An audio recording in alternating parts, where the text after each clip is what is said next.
আরোয়ার মা শিরিন নানান পদের তরকারি রান্না করে টেবিল সাজাচ্ছেন। ওনার রান্নার সুখ্যাতির কারণে 2 দিন পর পরই মেহমান আসেন, বেশিরভাগই খুঁজে দাওয়াত নেওয়া মানুষ। শিরিন ও মনের সুখে তাদের অনেক আপ্যায়ন করেন, কিন্তু এই জিনিসটা করিমুন্নেসা একদমই পছন্দ করে না। কোনো উপলক্ষ ছাড়া প্রতি মাসে 2-3 বার এত টাকা খরচ করে মেহমানদারি করার দরকারই বাকি। লোকে তোষামোদ করে পরে মাথায় কাঁঠাল ভেঙে খেতে পছন্দ করে, কিন্তু আরোয়ার মা বাবা দুজনেই উল্টো ভাবেন। আমিনুল ইসলাম মাকে বোঝান, আল্লাহ যখন খুশি হন তখন 3টি জিনিস পাঠান: মেহমান, কন্যা সন্তান আর বৃষ্টি। করিমুন্নেসা সাময়িক চুপ হলেও তার ফোড়ন কাটা চলতেই থাকে। আরোয়া ডাইনিং এর অবস্থা দেখেই বুঝলো আজ আবারও মেহমান আসবে হয়তো। তাই সে আর এই দিকে না থেকে তেতলায় মেজো চাচার ওখানে চলে যায়। মেজো চাচার মেয়ে রূপন্তী ক্লাস 3-তে পড়ে। ওকে দেখতে ভীষণ কিউট। আরোয়াকে দেখে রূপন্তী খুশিতে গদগদ হয়ে বলল, আরু আপু, আসো আমার রুমে। জানো, আব্বু আমার জন্য বারবি ডলের ছবি আঁকা ব্যাগ কিনে এনেছে, পিঙ্ক কালারের। আমার স্কুলের সব ফ্রেন্ডরা বলেছে ব্যাগটা অনেক সুন্দর। ওয়াও, ব্যাগটা আসলেই অনেক সুন্দর। রূপ, আমাকে ব্যাগটা দিয়ে দাও না। এত সুন্দর ব্যাগ আমি আগে দেখিনি। কিন্তু তুমি তো বড়, তুমি এই ব্যাগ নিয়ে ভার্সিটিতে গেলে সবাই হাসবে না? হাসবে কেন? আয়রা আপু বলছিল উনি এখন বড় হয়ে গেছে, তাই সবকিছু বড়দের মতো করেই কিনবে। কলেজে বারবি ডলের ব্যাগ নিলে সবাই ওনাকে বাচ্চা বলে খেপাবে, তোমাকেও তো খেপাবে, তাই না? তাও ঠিক, কিন্তু তাই বলে পছন্দের জিনিস ব্যবহার করা বন্ধ করে দেওয়া কি উচিত? রূপন্তী গভীর চিন্তায় পড়ে গেল। আসলেই তো, এটা কি উচিত? আরোয়ার মেঝো চাচি রাইসা বেলের শরবত এনে বলল, শুনেছিস মুকিম নাকি বিয়ে করে বউ নিয়ে এসেছে? কি বলো, বড় ফুপু মেনে নিয়েছে? তোর কি মনে হয় উনি এত সহজে মানবেন? সেদিন যে বড় বড় কথা বলছিলেন, ওনার ছেলে এই ওই, এবার দিল তো মুখে একেবারে চুনকালি মেখে। কিন্তু মুকিম ভাইয়াকে দেখে তো মনে হয় না উনি এমন কিছু করতে পারে। শোন, যাদের দেখলে মনে হয় ভাজা মাছ উল্টে খেতে জানে না, তারা শুধু মাছ না, মাছের কাঁটাও চিবিয়ে হজম করে ফেলে। তাও ঠিক বলেছ। আমার বোনের মেয়ের জন্য বলেছিলাম, আর কত বড় করে না বলেছিল, চেনা জানার মধ্যে ছেলে বিয়ে করাবো না। এখন কি হলো? ছেলে তো বলতে গেলে ঘরের মেয়েকে বিয়ে করে আনলো। কাকে এনেছে? কাকে আর? ফুফাতো বোন সাদিয়াকে। অনেক দিনের সম্পর্ক ছিল বলে। আরোয়া চোখটা বড় বড় করে বলল, কি সাংঘাতিক! মানুষকে আসলেই বাইরে থেকে বিচার করা যায় না।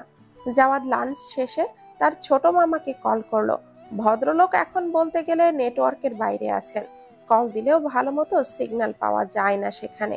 দুপুরের দিকে সে উপজেলার ওখানে আসেন, তাই এই সময়টাতে খোঁজ খবর নেওয়া লাগে। হ্যালো মামু। হ্যাঁ বল, তুমি ঠিক আছো তো? ওখানে কোনো অসুবিধা হচ্ছে না তো? আমি ঠিক আছি, চিন্তার কিছু নেই। ওদিকে সবাই ভালো আছে তো?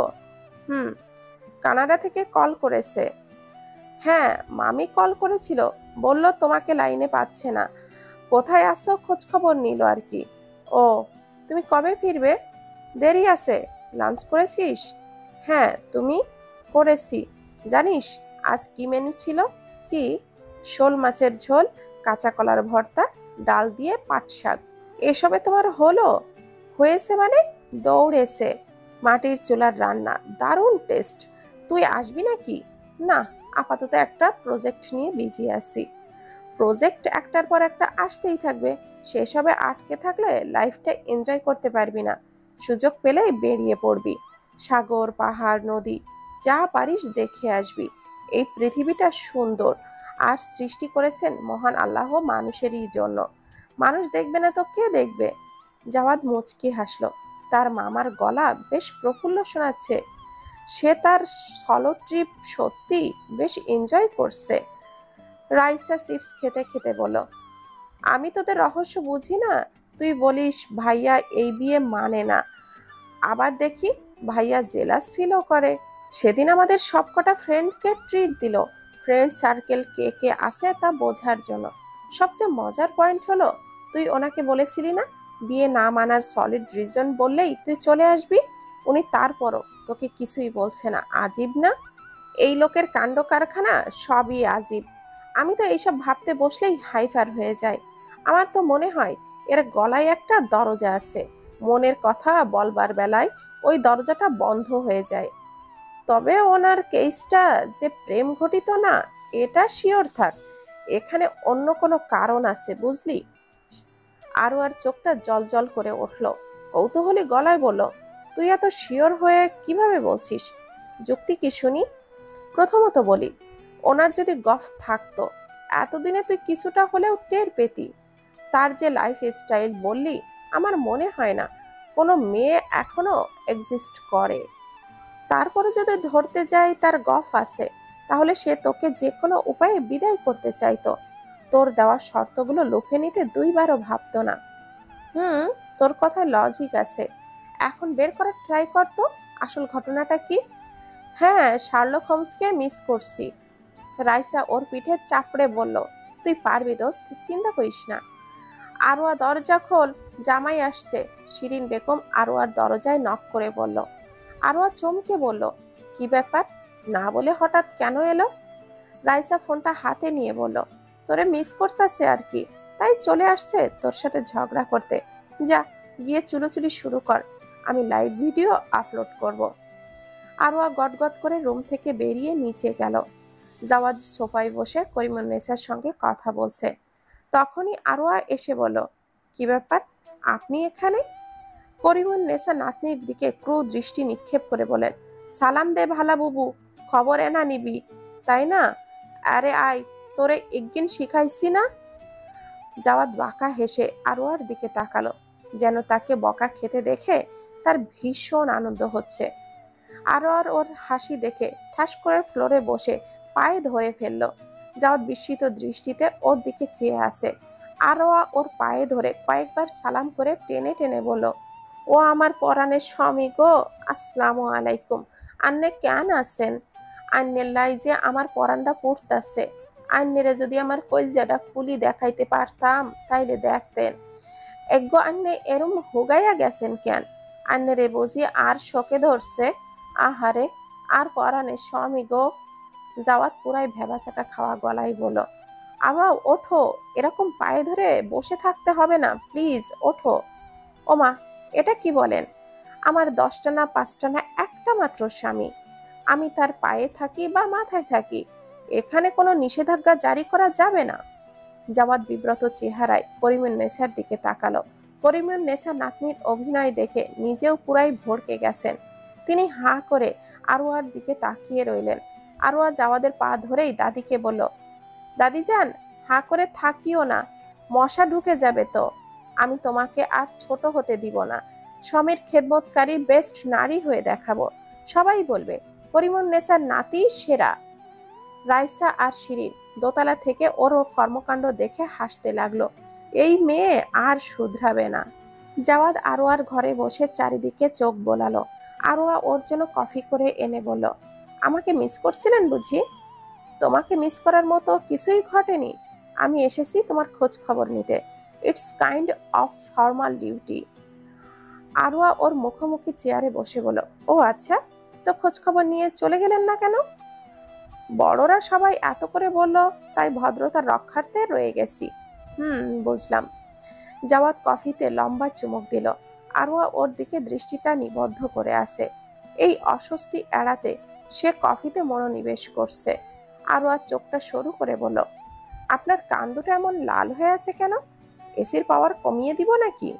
না না, ঠিক আছে, ধন্যবাদ। ফর্মালিটি দেখাতে হবে না। আমি ভাইয়ার টি শার্ট আর ট্রাউজার এনে দিচ্ছি, আপনি ফ্রেশ হয়ে নিন। আরোয়া, ওইসব লাগবে না, রফিক চাচাকে পাঠিয়েছি, উনি কিছুক্ষণের মধ্যেই সব নিয়ে আসবেন। ওকে। তো ভালো আছে তো? রাইসা কি চলে গেছে? হ্যাঁ, ও চলে গেছে। আচ্ছা, তুমি কি আরো কিছুদিন থাকবে? কেন? এমনি জিজ্ঞাসা করছি। আপনি চাইলে আপনার সঙ্গে ব্যাক করব, নয়তো করব না। আমি না আসলে কি সিদ্ধান্ত, এইটাই থাকতো। সিদ্ধান্ত না, অবস্থা বুঝে ব্যবস্থা। তোমার কণ্ঠে আঞ্চলিক ভাষা কিন্তু কিউটই লাগে। আমি যদিও সবটা বুঝিনি, কিন্তু গেস করতে পেরেছি অর্থটা আসলে কি ছিল। দাদিজানের বাবার বাড়ি নোয়াখালীতে, ওনার কাছ থেকে শুনে শুনে শিখেছি আর কি। ও আচ্ছা, আপনার জন্য ডিনার রেডি করতে বলবো? এখন খাবেন নাকি দেরি করবেন? আজ বোধহয় অফিস থেকে তাড়াতাড়ি এসেছেন। জাওয়াত বিছানায় লম্বা হয়ে শুয়ে পড়ল। ঘুমে তার চোখটা জ্বালা পোড়া করছে। কফি পান করেও ঘুমের ভাব কাটছে না। সে চোখটা বন্ধ করেই বলল, আমার বিশেষ খিদে নেই, ঘুমিয়ে পড়লে ডেকো না। আপনি কি ঘুমানোর জন্য আমাদের এখানে এলেন? জাওয়াত কোনো জবাব দিল না, দ্রুতই গভীর ঘুমে তলিয়ে গেল। আরোয়া ওর গায়ে চাদরটা টেনে দিয়ে চুলে হাত গলিয়ে বলল, আপনার প্রেম যে কি দারুণ হবে ভাবতেই উচ্ছ্বাসিত হয়ে যায়, কিন্তু এই ভেবেও অশান্তি লাগে সেই সৌভাগ্যটা আসলে কার হবে। ছেলেটা সত্যি না খেয়ে ঘুমিয়ে গেল। তুই বলতি সবই তো তৈরি ছিল, ওকে না হয় আগে আগেই খাইয়ে দিতাম। আম্মু, এত চিন্তা করো না, উনি যদি রাতে ওঠেন আমি খাবারটা গরম করে দিব। এখন ঘুমাচ্ছে, যখন ঘুমাক না। শিরিন আফসোস করতে করতে নিজের ঘরে গেলেন। করিমের নেছা পান মুখে নিয়ে বললেন, তুই ভাত খাস না কেন? হাতে যদি আর না ওঠে তুই কি খালি পেটে থাকবি নাকি? আরোয়া দাদির পাশে বসে বলল, উনি উঠবেই, রুটিনের বাইরে ঘুমালে বেশিক্ষণ ঘুম হয় না। এখন আমি খেয়ে ফেললে উনি একা খেতে অস্বস্তি বোধ করতে পারে। তোর যা খুশি তাই কর, আই যাই ঘুমাইতে। রাত প্রায় 1টা বাজে। সবাই খাওয়া দাওয়া করে 11টায় যার যার ঘরে চলে গেছে। আরোয়া কিছুক্ষণ টিভি দেখে নিজের ঘরে এসে বসলো। ড্রিম লাইটের নীলাভ আলোয় জাওয়াতকে ভালোই দেখা যাচ্ছে। আরোয়া হাত মুখ ধুয়ে এসে স্কিন কেয়ার নিল। তার ঘুমাতে সচরাচর দেরি না হলেও আজ সে লেট করছে। জাওয়াত ঘুমিয়েছে প্রায় 4 ঘন্টা হতে চলল। একবার কি ডেকে দেখা উচিত? পরে শেষে রাতে খিদে পাই যদি। এই এই যে শুনছেন, উঠুন। কি হয়েছে? এমন ষাঁড়ের মতো করে চেঁচাচ্ছ কেন? আমি ষাঁড়ের মতো চেঁচাচ্ছি? Yes, of course. এই জন্যই বলে লোকের ভালো করতে নেই, মানুষ বড়ই অকৃতজ্ঞ প্রাণী। জাওয়াদ ওর কথা শুনেছি কিনা বোঝা গেল না। আরোয়া ওর বাহুতে ধাক্কা দিয়ে বলল, শুনছেন, ওঠে খাবারটা অন্তত খেয়ে নিন। এত বড় রাত না খেয়ে থাকবেন? জাওয়াতের কোনো হেলদোল নেই। আরোয়া বিরক্তির স্বরে বলল, খুব তো বলেছে আমি না থাকলে আরামে ঘুমাবে। এই তার আরামের নমুনা? এমন ভাবে ঘুমাচ্ছে যেন কয়রাত চোর পাহারা দিয়েছে। জাওয়াদ আচমকাই ওকে টেনে পাশে শুইয়ে বলল, কেউ ঘুমালে চুপচাপ তাকে ঘুমাতে দিতে হয়, তা না করে কানের কাছে এত কথা কেউ বলে? ঘুমাও তো চুপ করে। যা বলছি তা করুন আগে, আমার ভীষণ খিদে পেয়েছে। উঠে কটা ভাত খেয়ে আমাকে উদ্ধার করুন। জাওয়াত সাথে সাথেই চোখ মেলে চাইল। উঠে বিস্মিত গলায় বলল, তুমি আমার জন্য অপেক্ষা করছিলে? না, ভূতের জন্য অপেক্ষা করছিলাম। জাওয়াত কিছুক্ষণ আরোয়ার দিকে তাকিয়ে রইল। আরোয়াও ঘুমে প্রায় নিভে আসা চোখে বলল, প্লিজ তাড়াতাড়ি ওঠেন, ঘুমে আমার চোখটা ফেটে যাচ্ছে। আমি খাবার গরম করতে যাচ্ছি, জলদি আসুন। জাওয়াত আর দেরি করলো না, দ্রুত উঠে ফ্রেশ হয়ে নিল। আরোয়া খাবারটা গরম করে ডাইনিং টেবিলের উপরে রাখলো। জাওয়াদের প্লেটে খাবার তুলে দিয়ে বলল, আপনি কি অসুস্থ? আপনাকে আমি এই কয় মাসে একদিনও অসময়ে ঘুমাতে দেখিনি, তাই জিজ্ঞাসা করলাম আর কি। না, আমি ঠিক আছি। তুমি নিচ্ছ না যে? আরোয়া নিজের প্লেটে খাবার নিল, কিন্তু তার খাওয়ার মুড আর রইল না। সে খাবার নিয়ে নাড়াচাড়া করতে লাগলো। জাওয়াদের পাতে এটা ওটা তুলে দিতে দিতে টুকটাক বাসার সবার খোঁজ খবর নিল। জাওয়াদ ওর প্লেটের দিকে তাকিয়ে কড়া করে বলল, খাবার নষ্ট করা ঠিক না, খাচ্ছ না কেন? এমনিতেই, ডোন্ট ওয়ারি, ওগুলো ওয়েস্ট করব না। গেটের সামনে কুকুর আছে, ওকে দিয়ে দিব। তাহলে মিথ্যা বলেছিলে কেন? তোমার না খুব খিদে পেয়েছিল? মিথ্যা বলিনি, খিদেও পেয়েছে, ঘুমও পেয়েছে। এই দুই প্রতিযোগীর মধ্যে ঘুমই বিজয়ী হয়েছে, তাই খিদে মনটা খারাপ হয়ে চলে গেছে। তোমার খেয়ে নেওয়া উচিত ছিল, অযথা না খেয়ে বসেছিলে কেন? শাবানা আন্টির জীবনযাপন করছি যখন, তাকেই ফলো করার চেষ্টা করলাম। এতে যদি রাজ্জাক সাহেবের মন গলে, হে হে। জাওয়াদ ওর খোঁচাটা হজম করে বলল, তুমি না ওনার মতো অবলা নও, তবে এইসব করার কি দরকার? যাই হোক, চুপচাপ খাবারটা শেষ করো, এত তালবাহানা শুনতে চাইছি না। আরোয়া ওর দিকে নিজের প্লেটটা বাড়িয়ে দিয়ে বলল, খাইয়ে দিন তাহলে, খাবো। আমি খাইয়ে দিব কেন? তোমার হাত নেই? আমি বলেছি তাই দিবেন। আমি আপনার কথা মতো খাবো, যদি আপনিও আমার কথা মতো আমাকে খাইয়ে দেন। হিসাব একদম বরাবর। জাওয়াদের মেজাজটাই বিগড়ে গেল। সে রাগী স্বরে বলল, সব কিছুতেই কি হিসাব বরাবর হতে হয়? কম বেশি হলে তোমাদের নারীবাদী চেতনায় ফোসকা পড়ে, তাই না? আরোয়া সাথে সাথেই উঠে ওর মাথায় ফু দিয়ে বলল, কুল কুল, এত হাইপার হওয়ার কিছু আছে কি? হিসাব নিকাশ বাদ, আপনাকে খাইয়ে দিতে হবে না। আপনি শান্ত হয়ে খাবারটা শেষ করুন আগে। আরোয়া ঝাপসা চোখে চুপচাপ খেতে লাগলো। ওরই ভুল হয়েছে, অযথাই ভুল মানুষের কাছে আবদার রেখেছে। ওর আরো সচেতন হওয়ার দরকার ছিল। জবাব জোরে জোরে শ্বাস ফেলে নিজেকে ধাতস্থ করলো, শান্ত গলায় বলল, আই এম সরি। আরোয়া তার প্রতি উত্তর করলো না। এখানে অযথা রাত বিরাতে সিন ক্রিয়েট করার কোনো মানেই হয় না। নাহিয়ান আয়নার সামনে দাঁড়িয়ে জোরে জোরে চিৎকার করে সাবাকে ডাকছে। সাবা ওর জন্য ফ্রুটস নিয়ে আসছিল। ওর চিৎকার শুনে রুমে ঢুকে বিরক্ত গলায় বলল, একটু ধৈর্য ধরা গেল না? আমি তো আসছি। নাহিয়ান গলার টাইটা ঝুলিয়ে নিয়ে বলল, তোমাকে বলি না আমি যতক্ষণ বাসায় থাকি আমার আশেপাশে থাকতে? এসব আনা নেওয়ার জন্য সার্ভেন্ট তো আছে নাকি? সাবা ওর মুখে আপেলের টুকরো দিয়ে টাই বাঁধতে বাঁধতে বলল, এসব ছোটখাটো কাজে অন্যকে বলতে আমার ভালো লাগে না। তাছাড়া তোমার জন্য কাজ করতে আমার অনেক ভালো লাগে। নাহিয়ান ওর কোমরটা জড়িয়ে ধরে বলল, তুমি এত লক্ষ্মী কেন বলো তো? তোমার কথায় আমার মন প্রাণ একদম জুড়িয়ে যায়। আমার লক্ষ্মী না গো, আমার বরটা আমায় বেশি ভালোবাসে, তাই সে আমার সব কিছুতেই ভালোটাই খুঁজে পায়। এটা বোঝো তুমি? বুঝবো না কেন? বুঝলে তো তোমার উচিত আমাকে আরো বেশি বেশি ভালোবাসা। দূরে সরো কেন? সাবা ওর চুলটা আঁচড়ে বলল, সারাক্ষণ কাছে থাকলে দাম কমে যায় যদি, কিন্তু দূরত্ব আছে বলেই তো কাছে আসা স্বর্গীয় হয়ে ওঠে। আমি এইসব কাব্যিক লজিক মানি না। আমি মনে করি নিউক্লিয়ার থেকে ইলেকট্রনের দূরত্ব বাড়লেই আকর্ষণ শক্তি হ্রাস পায়। তাই তোমার উচিত আমার কাছে থাকা, প্রথম অরবিটের তীব্র আকর্ষণে থাকা ইলেকট্রনের মতো। যদি আমাদের ঘাটতি থাকে, অষ্ট পূরণ করতে সরে যেতে হয়। নাহিয়ান ওর কোমরটা ছেড়ে দিল, রুষ্ট গলায় বলল, তোমাকে আমার অষ্টক পূরণ করতে হবে না। সরে যাওয়ার চিন্তা মাথাতেও যদি আনো না, আমার চেয়ে খারাপ আর কেউ হবে না, মাথায় রেখো।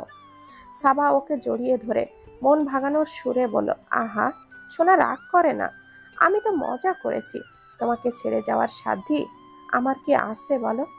আমি তো নিজেই সাবা প্লিজ, আমার ভালো লাগে না। এসব আজে বাজে কথা মুখে এনো না তো। আচ্ছা আচ্ছা, সরি, আর বলবো না। দেখি এবার একটু হাসো তো। শুধু জড়িয়ে ধরেই মন ভাঙাবে? অন্য কিছু করো, তারপর ভেবে দেখবো। একে বলে যাতে মাতাল, তালে ঠিক আছে। সে তুমি যাই বলো, আমি কানে তুলছি না। আচ্ছা যাও, আজ রাতে তোমার জন্য সারপ্রাইজ আছে। কি সারপ্রাইজ? বলে দিলে কি আর সারপ্রাইজ থাকবে? হাই, ইচ্ছে করে এমন করো। জানো, তর সইতে পারি না। এমনি হসপিটালে যেতে মন চাচ্ছে না, তার উপরে এমন সাসপেন্স তৈরি করলে এত লম্বা দিন কাটবে কখন? যাও তো এখন, দেরি হচ্ছে, যাও। নাহিয়ান ঘড়ির দিকে তাকিয়ে বলল, বউ, আসলে দেরি হয়ে যাচ্ছে। যাও, ঠিক মতো লাঞ্চ করে নিও। বলেই কপালে চুমু দিয়ে বেরিয়ে পড়ল। সাবা পেছন থেকে বলল, সাবধানে যেও। কুহু ডিভানে শুয়ে বইয়ে ডুবে আছে। পাশেই পাপিয়া তেঁতুলের আচার খাচ্ছে আর টকের শব্দ করছে। কুহু ভুরু কুচকে বলল, পাপ্পি, তুই ইচ্ছে করে আমার সামনে বসে তেঁতুল খাচ্ছিস তাই না? দেখছিস না আমি বই পড়ছি? তোর বই তুই পড় না। আমি কি চিল্লাচিল্লি করছি নাকি? তোর জন্য কি এখন খেতেও পারবো না? খাওয়ার আছে অন্য ঘরে গিয়ে খানা। টক জিনিসের লোভ দেখিয়ে মনোযোগ কাটছিস কেন? তোর মনোযোগের দরকার পড়েছে, তাই মনোযোগ কাটছি। তুই তো বইয়ে ডুব দিয়ে শেষ না হওয়া অব্দি আর বের হতে চাস না। তোর ওই যে রিজভির ঘটনাটা রিপিটলি শোনার বা এই সম্পর্কে কোনো কিছু বলার ইচ্ছা কিংবা সময় আমার নেই। তুই অযথাই আমার মাথা খাস না। এই আপু, এমন করে বলিস কেন? আমার কি 10-12টা বোন আছে? তোকে না বললে কাকে বলবো? ভুল বললি। আমি ছাড়াও তোর আরো অনেক বোন আছে। এইসব তেলমারা কথা বলিস না। আপু, তুই কেন এমন? আজ আমি তোর মায়ের পেটের বোন হলে এমন বলতে পারতি? আমি কি তোকে চাস্তো বোন ভাবি? আহা, এই মেয়ে আমারে মরলেও শান্তি দিবে না। কবরের সামনে এসে বলবে, আপু সলিউশন দাও। পাপিয়া আদুরে গলায় বলল, আল্লাহ তোকে দীর্ঘজীবী করুন। আরোয়া কাল রাত থেকেই মুখটা ভার করে আছে। সকালে ব্রেকফাস্ট করার সময়ও বিশেষ কথা বলেনি। জাওয়াদের নিজের ওপরে নিজেরই বিরক্ত লাগছে। কি দরকার ছিল অমন রিয়াক্ট করার?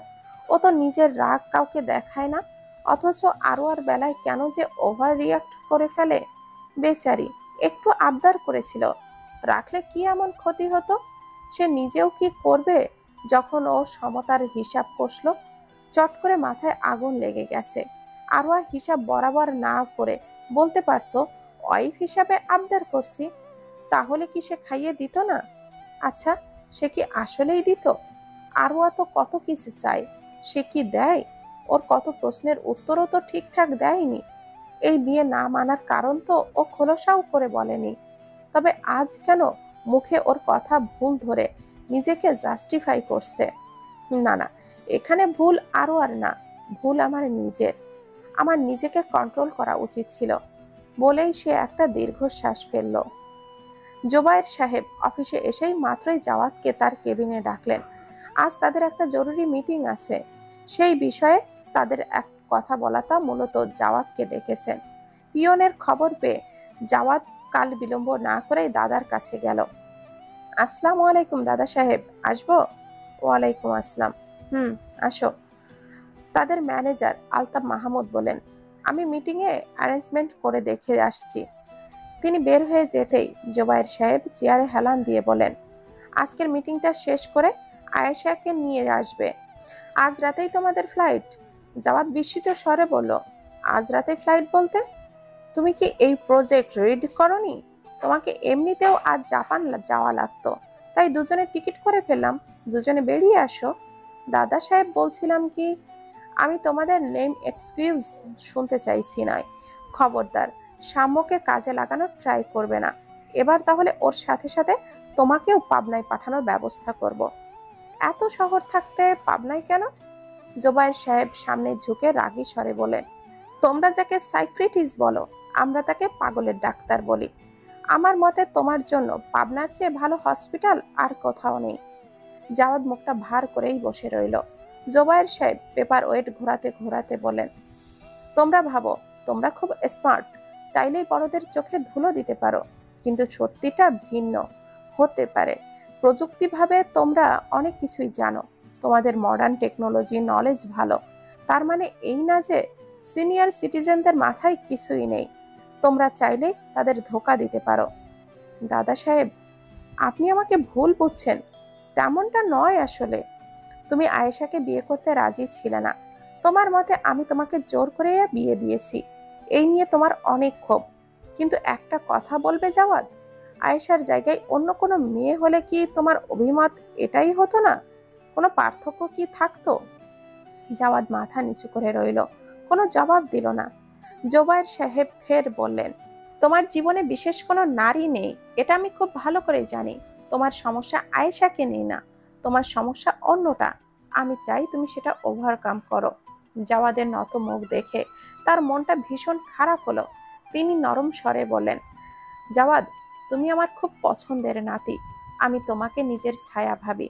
দেখো দাদু ভাই, সংসার জীবন সহজ না, তবে অত কঠিনও না যতটা কঠিন তুমি ভাবো।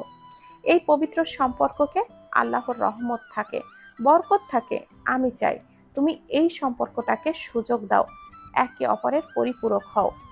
আলতাফ মাহমুদ নক করে বললেন, স্যার, সবাই রেডি, আপনারা কি জয়েন করবেন? জোবায়ের সাহেব গায়ে কোটটা জড়িয়ে বলল, যাও, আসছি। জাওয়াদ উঠে দীর্ঘশ্বাস ফেলল। সে কি আসলেই ওভার থিঙ্কিং করছে? ওর ভয় ভীতিটা কি এতটাই অহেতুক? আরোয়া কি সত্যি তাদের মতো হবে না? রিজভি ক্লাস শেষে নীরবেই বেরিয়ে গেল। আজকাল সে কারোর সাথে বিশেষ কথা বলে না। ওর মনে হয় সবাই বুঝি ওকে নিয়ে হাসাহাসি করছে। ক্যাম্পাসে আসলেই সামিয়ার জন্য মনটা পড়ে। বারবার মনে হয় তার ভালোবাসায় কিসের খামতি ছিল, কেন সামিয়া ওকে এত বড় একটা ধোঁকা দিল। সে দিনের পর দিন ওর কথা চোখ বন্ধ করে বিশ্বাস করেছে। ও যখন যা চেয়েছে দেওয়ার চেষ্টা করেছে। ওর জন্য বন্ধুদের কত খোঁচা হজম করেছে। ওর বিরুদ্ধে কেউ কথা বললে তার সঙ্গে ঝগড়া করতেও দুইবার ভাবেনি। অথচ সামিয়া বিনিময়ে কি দিল? না, এসব ভাবতে গেলেও বুকে অসহনীয় যন্ত্রণা হয়। নিজেকে পৃথিবীর শ্রেষ্ঠ বোকা বলে মানতেও ঘেন্না লাগে। এই রিজভি দাঁড়া। পাপিয়ার ডাকে রিজভি দাঁড়িয়ে গেল। পাপিয়া ওর পিঠে চাপড় দিয়ে বলল, কালা হয়ে গেছিস নাকি? কত জোরে জোরে ডাকছি, কানে শুনিস না? কি বলবি বল। আমার সাথে নীলক্ষেত চল, আমি কিছু বই কিনবো, আর কেনাও লাগবে। হিয়া বা সাফিনকে বল যেতে, আমার কোথাও যেতে ইচ্ছে করছে না রে। ঢং করিস না তো, তোর ঢং দেখতে দেখতে বোর হয়ে গেছি। তোর আসলে শোকরানার নামাজ পড়া উচিত। বিয়ের আগেই তার আসল রূপ দেখাইছে, নয়তো কি করতি ভাবতো একবার। তুই তো খুশিই হইছস তাই না? খুশি হব না কেন? শোন রিজভি, মেয়েদের ভালোবাসা দামি শাড়ি, গহনা বা লাখ লাখ টাকার উপরে ডিপেন্ড করে না। যাকে ওরা ভালোবাসে সে খালি পকেটে হলেও ভালোবাসে। সামিয়া যার সাথে পালাইছে ও তোর মতো ধনী পরিবারের ছেলে না। ইনফ্যাক্ট ওর আর্থিক অবস্থা সামিয়ার চেয়েও খারাপ। এটা কি যথেষ্ট না তোর চোখে আঙ্গুল দিয়ে দেখানোর যে ও আসলে তোকে কখনোই ভালোবাসেনি? তারপরও তুই ওর জন্য মন খারাপ করে ঘুরে বেড়াচ্ছিস কেন? ও হয়তো ভালোবাসিনি, কিন্তু আমি তো ভালোবেসেছিলাম। আমার জন্য এটা মেনে নেওয়া কি সহজ? কোনো কিছুই কঠিন নয়। সময় খুব ভালো প্রতিশোধক, এটা সব ক্ষত সারিয়ে দেয়। তোর উচিত বাস্তবতা মেনে নিয়ে মুভ অন করা। অনেক দিন তো হলো অন্ধ হয়ে জীবনযাপন করেছিস, এবার চোখ মেলে চারিদিকে তাকা, লাইফটা এনজয় কর। এখন চল তো, আমার সাথে চল। আমি তোর কত কথা রাখছি, আমার কথা রাখতে তোর এত অনীহা কেন শুনি? অতঃপর পাপিয়ার জোড়াজুড়িতে সে বাধ্য হয়ে নীলক্ষেতের উদ্দেশ্যে বের হলো। আর নাতি কোনায় রে? আরে তুই হারাদিন বুঝি আজ দরজা বন্ধ কইরা থাকবি? দুয়ার খোল। করিমুন্নেছার ধাক্কা ধাক্কিতে আরোয়া দরজাটা খুলে বিছানায় শুয়ে পড়ল। কেঁদে কেটে তার চোখ মুখ ফুলে আসে। করিমুন্নেছা নাতির মাথায় হাত বুলিয়ে দিয়ে বলল, কি হইছে কইবি তো? এরুম করি কান্দি রান্দি এক কারেলে কি সমাধা হইব নি? দাদিরে ক, চাউন কি হইছে? আরোয়া কাঁদতে কাঁদতে বলল, দাদিজান, আমি আর ও বাড়িতে যাব না। উনি আমাকে একটুও ভালোবাসে না, আমাকে উনি দেখতেও পারে না।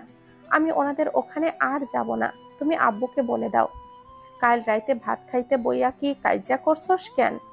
না, আমি ঝগড়া করি নাই সত্যি। উনি শুধু শুধু আমার উপরে রেগে গেছে। পুরো ঘটনাটা শুনে করিমুন্নেছা বলেন, হ্যাতের মাথা গরম হইল কেন এইটা তো বুঝলাম না। কিন্তু বুবু, হাতে ক্ষমা চাইছে তোর কাছে, এইটা ভালো দিক। তোরে আর কলটল দিছে নি? গোসা ভাঙাইতে কিছু করছে? না। ও, দেখছো, তুমিও সব শুনে স্যাড হয়ে গেছো। এখন তুমি বলো, আমি ওখানে আর কেন যাব? এই বিয়ের কোনো ভবিষ্যৎ নাই। আমি ওনাকে ছাড়ি দিব। উনি আমার থেকে মুক্তি তো চাই, মুক্তিই দিব আমি ওনাকে। করিমুন্নেছা কিছু বলার আগেই দেখেন দরজার সামনে জাওয়াদ দাঁড়িয়ে আছে। ওনার সঙ্গে চোখাচোখি হতেই সালাম দিয়ে ভেতরে প্রবেশ করলো। আরোয়া দ্রুত চোখ মুখ মুছে ঠিকঠাক হয়ে বসলো। আসো ভাই আসো, বসো। খাওয়া দাওয়া করছো? জি, খেয়ে এসেছি। আসলে দাদি, আমি এসেছি আরোয়াকে নিতে। এখনই বের হতে হবে, হাতে বেশি সময় নেই। হঠাৎ এত তাড়াহুড়া কেন? বাড়ির সবাই ঠিকঠাক আছে তো? কোনো আপদ বিপদ হয় নাই তো? না না, সব ঠিক আছে, চিন্তিত হবেন না। আরোয়া দাদিকে ইশারা দিল যে ও যাবে না সেটা বলতে, কিন্তু করিমুন্নেছা সেটা না বলে বললেন, তাহলে? আসলে আমাকে অফিসের কাজে জাপান যেতে হবে। দাদা সাহেব বললেন ওকেও সঙ্গে নিতে। তোমার বউ তো তোমার উপরে রাগ করে আছে, দেখো তার রাগ ভাঙিয়ে নিয়ে যেতে পারো কিনা। আমি যাই, তোমার সঙ্গে নাস্তা পানির ব্যবস্থা করি। বলেই তিনি বেরিয়ে গেলেন। আরোয়া মনে মনে বলল, দাদি যান, তুমিও পল্টি নিলা, মনে রাখো। জাওয়াদ কিছুক্ষণ আরোয়ার দিকে তাকিয়ে রইল। কান্না করায় ওর নাক মুখ লাল হয়ে আছে, চোখগুলো ফুলে আছে, চুলগুলো এলোমেলো ভাবে খোপা করা। সকালে রুমটা যেমন দেখে গিয়েছিল এখনো তেমনই আছে। জাওয়াদ বালিশ ঠিক করে এক পাশে রেখে ওর সামনে বসলো। নরম স্বরে বলল, আরোয়া, গতকালের জন্য আমি খুবই সরি, প্লিজ ফরগিভ মি। আরোয়া অভিমানে অন্যদিকে তাকিয়ে রইল, যেন সে জাওয়াদের কথা শুনতেই পায়নি। জাওয়াদ ওর গালে হাত দিয়ে নিজের দিকে ফেরালো। এই মেয়ে, আমি কি বলছি শুনছো না কেন? বললাম না সরি? আরোয়া গাল ফুলিয়ে বলল, এই আপনার সরি বলার নমুনা? এমন ধমকে ধমকে কেউ সরি বলে? ধমকালাম কখন? জোরে বলছেন না? জোরে বললেই ধমকানো হয়, নয়তো কি? আচ্ছা মানছি আমার ভুল হয়েছে, আবারও সরি বলছি। আপনি সরি বললেও আমি আর ওই বাড়ি যাব না। আপনি যেটা চেয়েছেন ওটাই হবে। আপনি কাগজপত্র ঠিকঠাক করে পাঠিয়ে দিবেন, আমি সাইন করে দিব। তুমি ভেবে বলছো তো? হুম। তার মানে তুমি আমার সঙ্গে যাবে না? হুম। জাওয়াদ তার হাতে থাকা শপিং ব্যাগ থেকে আরোয়ার জন্য আনা কয়েক প্রকারের চকলেট আর আইসক্রিম বের করে সামনে রাখলো। এসব কি খুশিতে দিচ্ছেন? আমি আর যাব না বলে? জাওয়াদ আনন্দিত গলায় বলল, হ্যাঁ, এসব আমার গফ কিনে পাঠালো। বলল তোমাকে এসব দিয়ে বুঝিয়ে বললে নাকি তুমি পথ থেকে সরে যাবে। এখন দেখছি এসবের দরকার ছিল না। তুমি তো আগে থেকেই রাজি হয়ে বসে আছো। নাও, এগুলো রাখো। ভালোই হয়েছে বুঝলে, টিকিট তো কাটাই আছে। তোমার বদলে ওকেই নিয়ে যাই বরং জাপানে। আরোয়া মুহূর্তেই রণমূর্তি ধারণ করলো। ওর কলারটা চেপে বলল, আপনার সাহস তো কম না? আপনি ঘরে বউ রেখে প্রেমিকা নিয়ে ঘুরতে যাবেন? আমি আপনার নামে কেস করব। আপনাকে আমি। জাওয়াদ ওর হাতটা ছাড়িয়ে বলল, বি প্র্যাকটিক্যাল আরওয়া। আগে পরে ওকে তো আমি বিয়ে করবই। তোমাকে ডিভোর্স দিতে অলমোস্ট 7-8 মাস বাকি। এতদিন তো আর অপেক্ষা করতে পারি না। তাছাড়া সুযোগ যখন পেয়েছি, কাজে লাগাবো না কেন? তুমি আর বাদ সেদো না কেমন? গুড গার্লের মতো এইসব খেয়ে দে ঘুমাও। আমি যাই, আমাকে আবার ব্যাগ প্যাক করতে হবে। আরোয়া দরজাটা আটকে সামনে দাঁড়িয়ে বলল, আমি আপনাকে অন্য মেয়ের সঙ্গে যেতে দিব না। আমি যাব আপনার সঙ্গে। আপনি যদি আমার কথা না শোনেন, আমি এক্ষুনি দাদা সাহেবকে কল করব। জাওয়াদ ওর কথা শুনে মনে মনে হাসতে লাগলো। আম্মা, আপনার কি মনে হয় ওদের দুজনের সংসার টিকবে? শিরিনের কথা শুনে করিমুন্নেছা বললেন, একজন চঞ্চল তো আরেকজন গম্ভীর। এরকম জুটির সংসার আরো বেশি ভালো টেকে। খালি দোয়া করো আল্লাহ ওদের মনে একে অপরের জন্য যেন ভালোবাসা পয়দা করে দেন। আরোয়া গাড়িতে বসে কিছুক্ষণ উসখুস করলো, তারপর বলল, আপনি তাহলে স্বীকার করলেন আপনার গফ আছে বলেই বিয়ে মানছেন না, তাই না? জাওয়াদ ড্রাইভ করতে করতে বলল, তুমি তো বলেছিলে সলিড রিজন বলে চলে যাবে। আজ কথার খেলাপ করলে কেন? এটা মোটেও সলিড রিজন না। বিয়ের আগে যা ছিল ছিল, এখন বিয়ে হয়ে গেছে, ওইসব পুরনো কথা বাদ দিয়ে দিন। This is not fair Arowa. তুমি আমার সাথে অন্যায় করছো। ন্যায় অন্যায় পরিমাপ করার সময় নেই আমার। আপনি বিয়ের রাতে বললে একটা চান্স ছিল, এখন অনেক লেট হয়ে গেছে। আমার মত বদলে গেছে। জাওয়াদ গাড়ি থামিয়ে ওর দিকে তাকালো। আরোয়া চারিদিকে চেয়ে বলল, এমন নীরব জায়গায় গাড়ি থামালেন কেন? তুমি কি ভয় পাচ্ছ তোমাকে এখানে মেরে টেরে ফেলে রেখে যাব? না। জাওয়াদ বাঁকা হেসে বলল, মুখে না বললেও চেহারাতে কিন্তু হ্যাঁ বলছে। মোটেও না। জাওয়াদ ওর কানের কাছে ফিসফিস করে বলল, মত বদলালে কেন মেয়ে? আমার প্রেমে পড়েছে বুঝি? আরো আর বুকের ভেতরটা শিশির অনুভূত হলো। জাওয়াদের চোখে তাকাতেই মনে হলো আজ কিছু একটা ভিন্নতা তো আছেই। জাওয়াদের হাবভাব তো সুবিধার ঠেকছে না। এই লোক তাকে ফুসলিয়ে জাপান নিয়ে সরিয়ে ফেলার গভীর ষড়যন্ত্র করছে না তো? কুহু, পাপিয়া আর সাবা আরোয়ারদের বেডরুমে বসে ওদের ব্যাকপ্যাকে সহায়তা করছে। কুহু বলল, যাক, অবশেষে তোদের হানিমুন হচ্ছে। আমি তো আশাই ছেড়ে দিয়েছিলাম। এটা হানিমুন বললে ঠিক হবে? কাজই তো যাচ্ছে, তাই না? কুহু শোন, ভাইয়া তোকে এর চেয়ে বেশি আশা করা যায় না। ও কাজের জন্য হলেও যে নতুন ভাবিকে সময় দিচ্ছে, সঙ্গে নিয়ে যাচ্ছে, এই ঢের। কি বলো ভাবি? হুম, একদমই ঠিক। গতবার ভাইয়া কি সুন্দর চিটাগাঙে পাঠানোর কথা দাদা সাহেবের কানে তুলেছিল। পরে কি হলো কে জানে, যাওয়াটাই ক্যান্সেল হয়ে গেছে। যা হয় ভালোই হয়। এবার একেবারে জাপান চলে যাবে।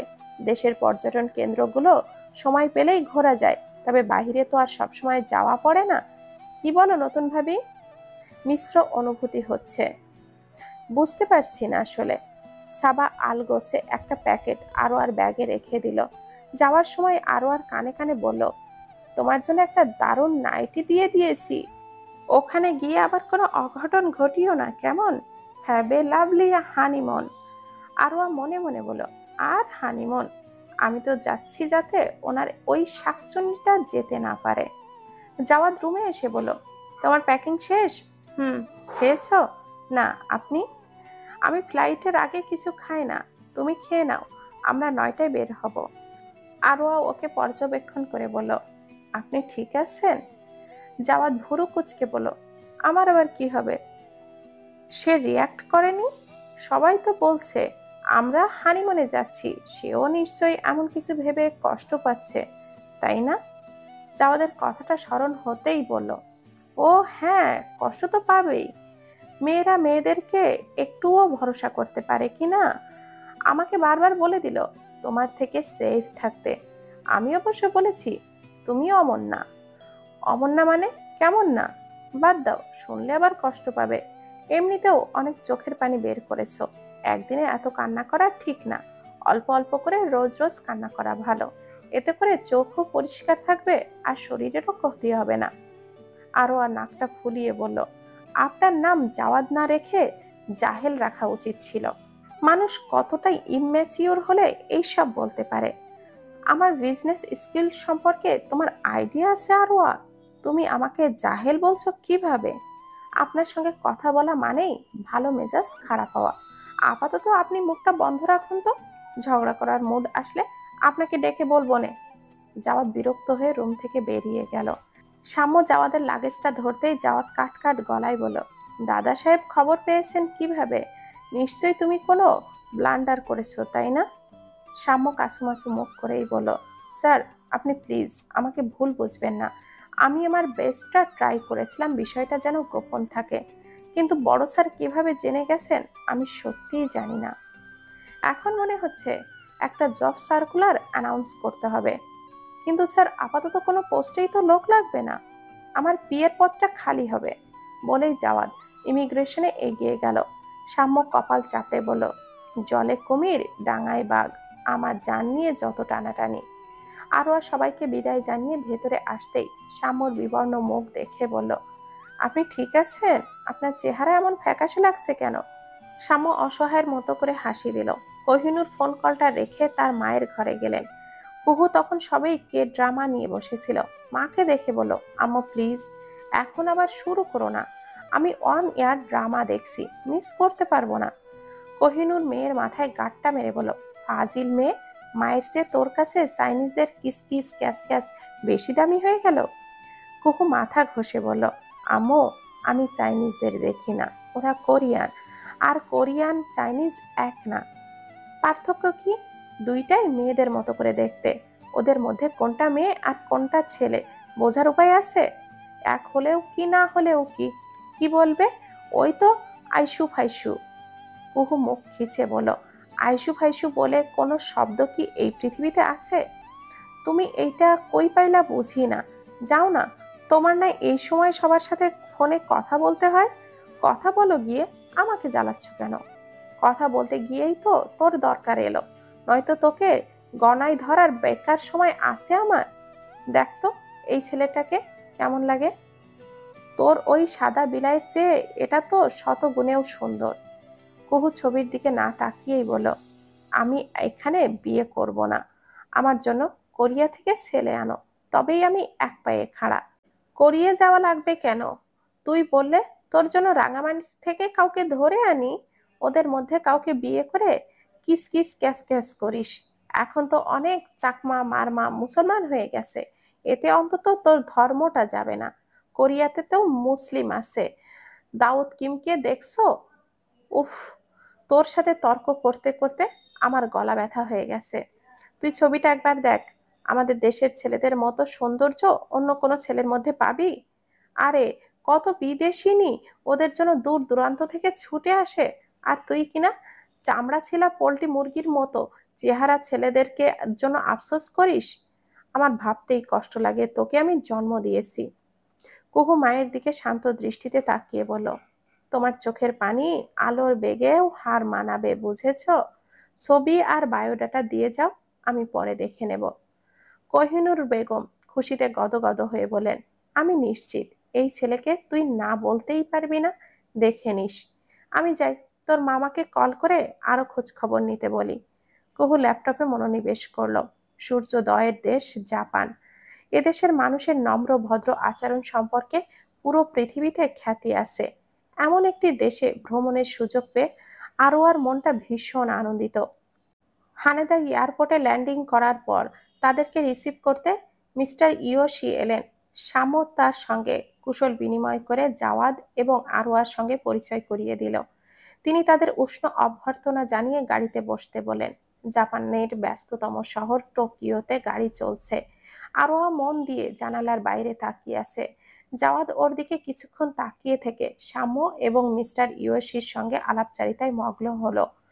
আরোয়াকে হোটেল রুমে পৌঁছে দিয়ে জাওয়াদ মিটিংয়ে জয়েন করলো। আরোয়া বিছানায় গড়াগড়ি খেয়ে বলল, রোবট একটা, একটুও রেস্ট না নিয়েই চলে গেল কাজ করতে। এতই যখন কাজ পছন্দ করে, কাজকে বিয়ে করলেই তো পারতো। আমার তো ভাবতেই অবাক লাগে, এত সবের মাঝে প্রেম করার ফুরসত পাইল কখনো। এর গফ নিশ্চয়ই টাকার জন্যই এর সাথে প্রেম করেছে। আরোয়া বাসায় ফোন করে পৌঁছানোর খবরটা দিয়ে দিল সবাইকে। তারপর শাওয়ার নিল। 8 তলার বেলকুনিতে দাঁড়িয়ে দেখতে লাগলো আশেপাশের সবকিছু। জাওয়াদের কল এলো প্রায় 2 ঘন্টা পর। এর মধ্যে যদিও ওয়েটার এসে তাকে খাবার দিয়ে গিয়েছিল। আরোয়া খেয়ে দে একচোট ঘুম ও দিয়ে ফেলেছে। জাওয়াদের কল করেই বলল, খেয়েছিল ঠিক মতো? কোনো সমস্যা হয়নি তো? খেয়েছি। আপনি কখন ফিরবেন? আমার আরেকটু দেরি হবে। তুমি কি রেস্ট নিবে নাকি বের হতে চাও? না, আপনি আসলেই বের হব। এখন বরং ঘুমাই। আচ্ছা। শুনুন না। বলো। আপনি রেস্ট নিবেন না? টায়ার্ড লাগছে না? খেয়েছিলেন? এতগুলো প্রশ্ন, আপনি ফিরে উত্তর দিবেন। রাখছি। জাওয়াদ ফোনের দিকে চেয়ে দেখল আরোয়া কলটা কেটে দিয়েছে। এই নিয়ে আমার কথা না শুনেই কলটা কেটে দিয়েছে। সত্যি স্ট্রেঞ্জ। সালমা বাগানের সামনে এসে দেখলেন তার মেঝো ছেলে জহির রোজকার মতো আপন মনে কথা বলে গাছে পানি ঢালছে।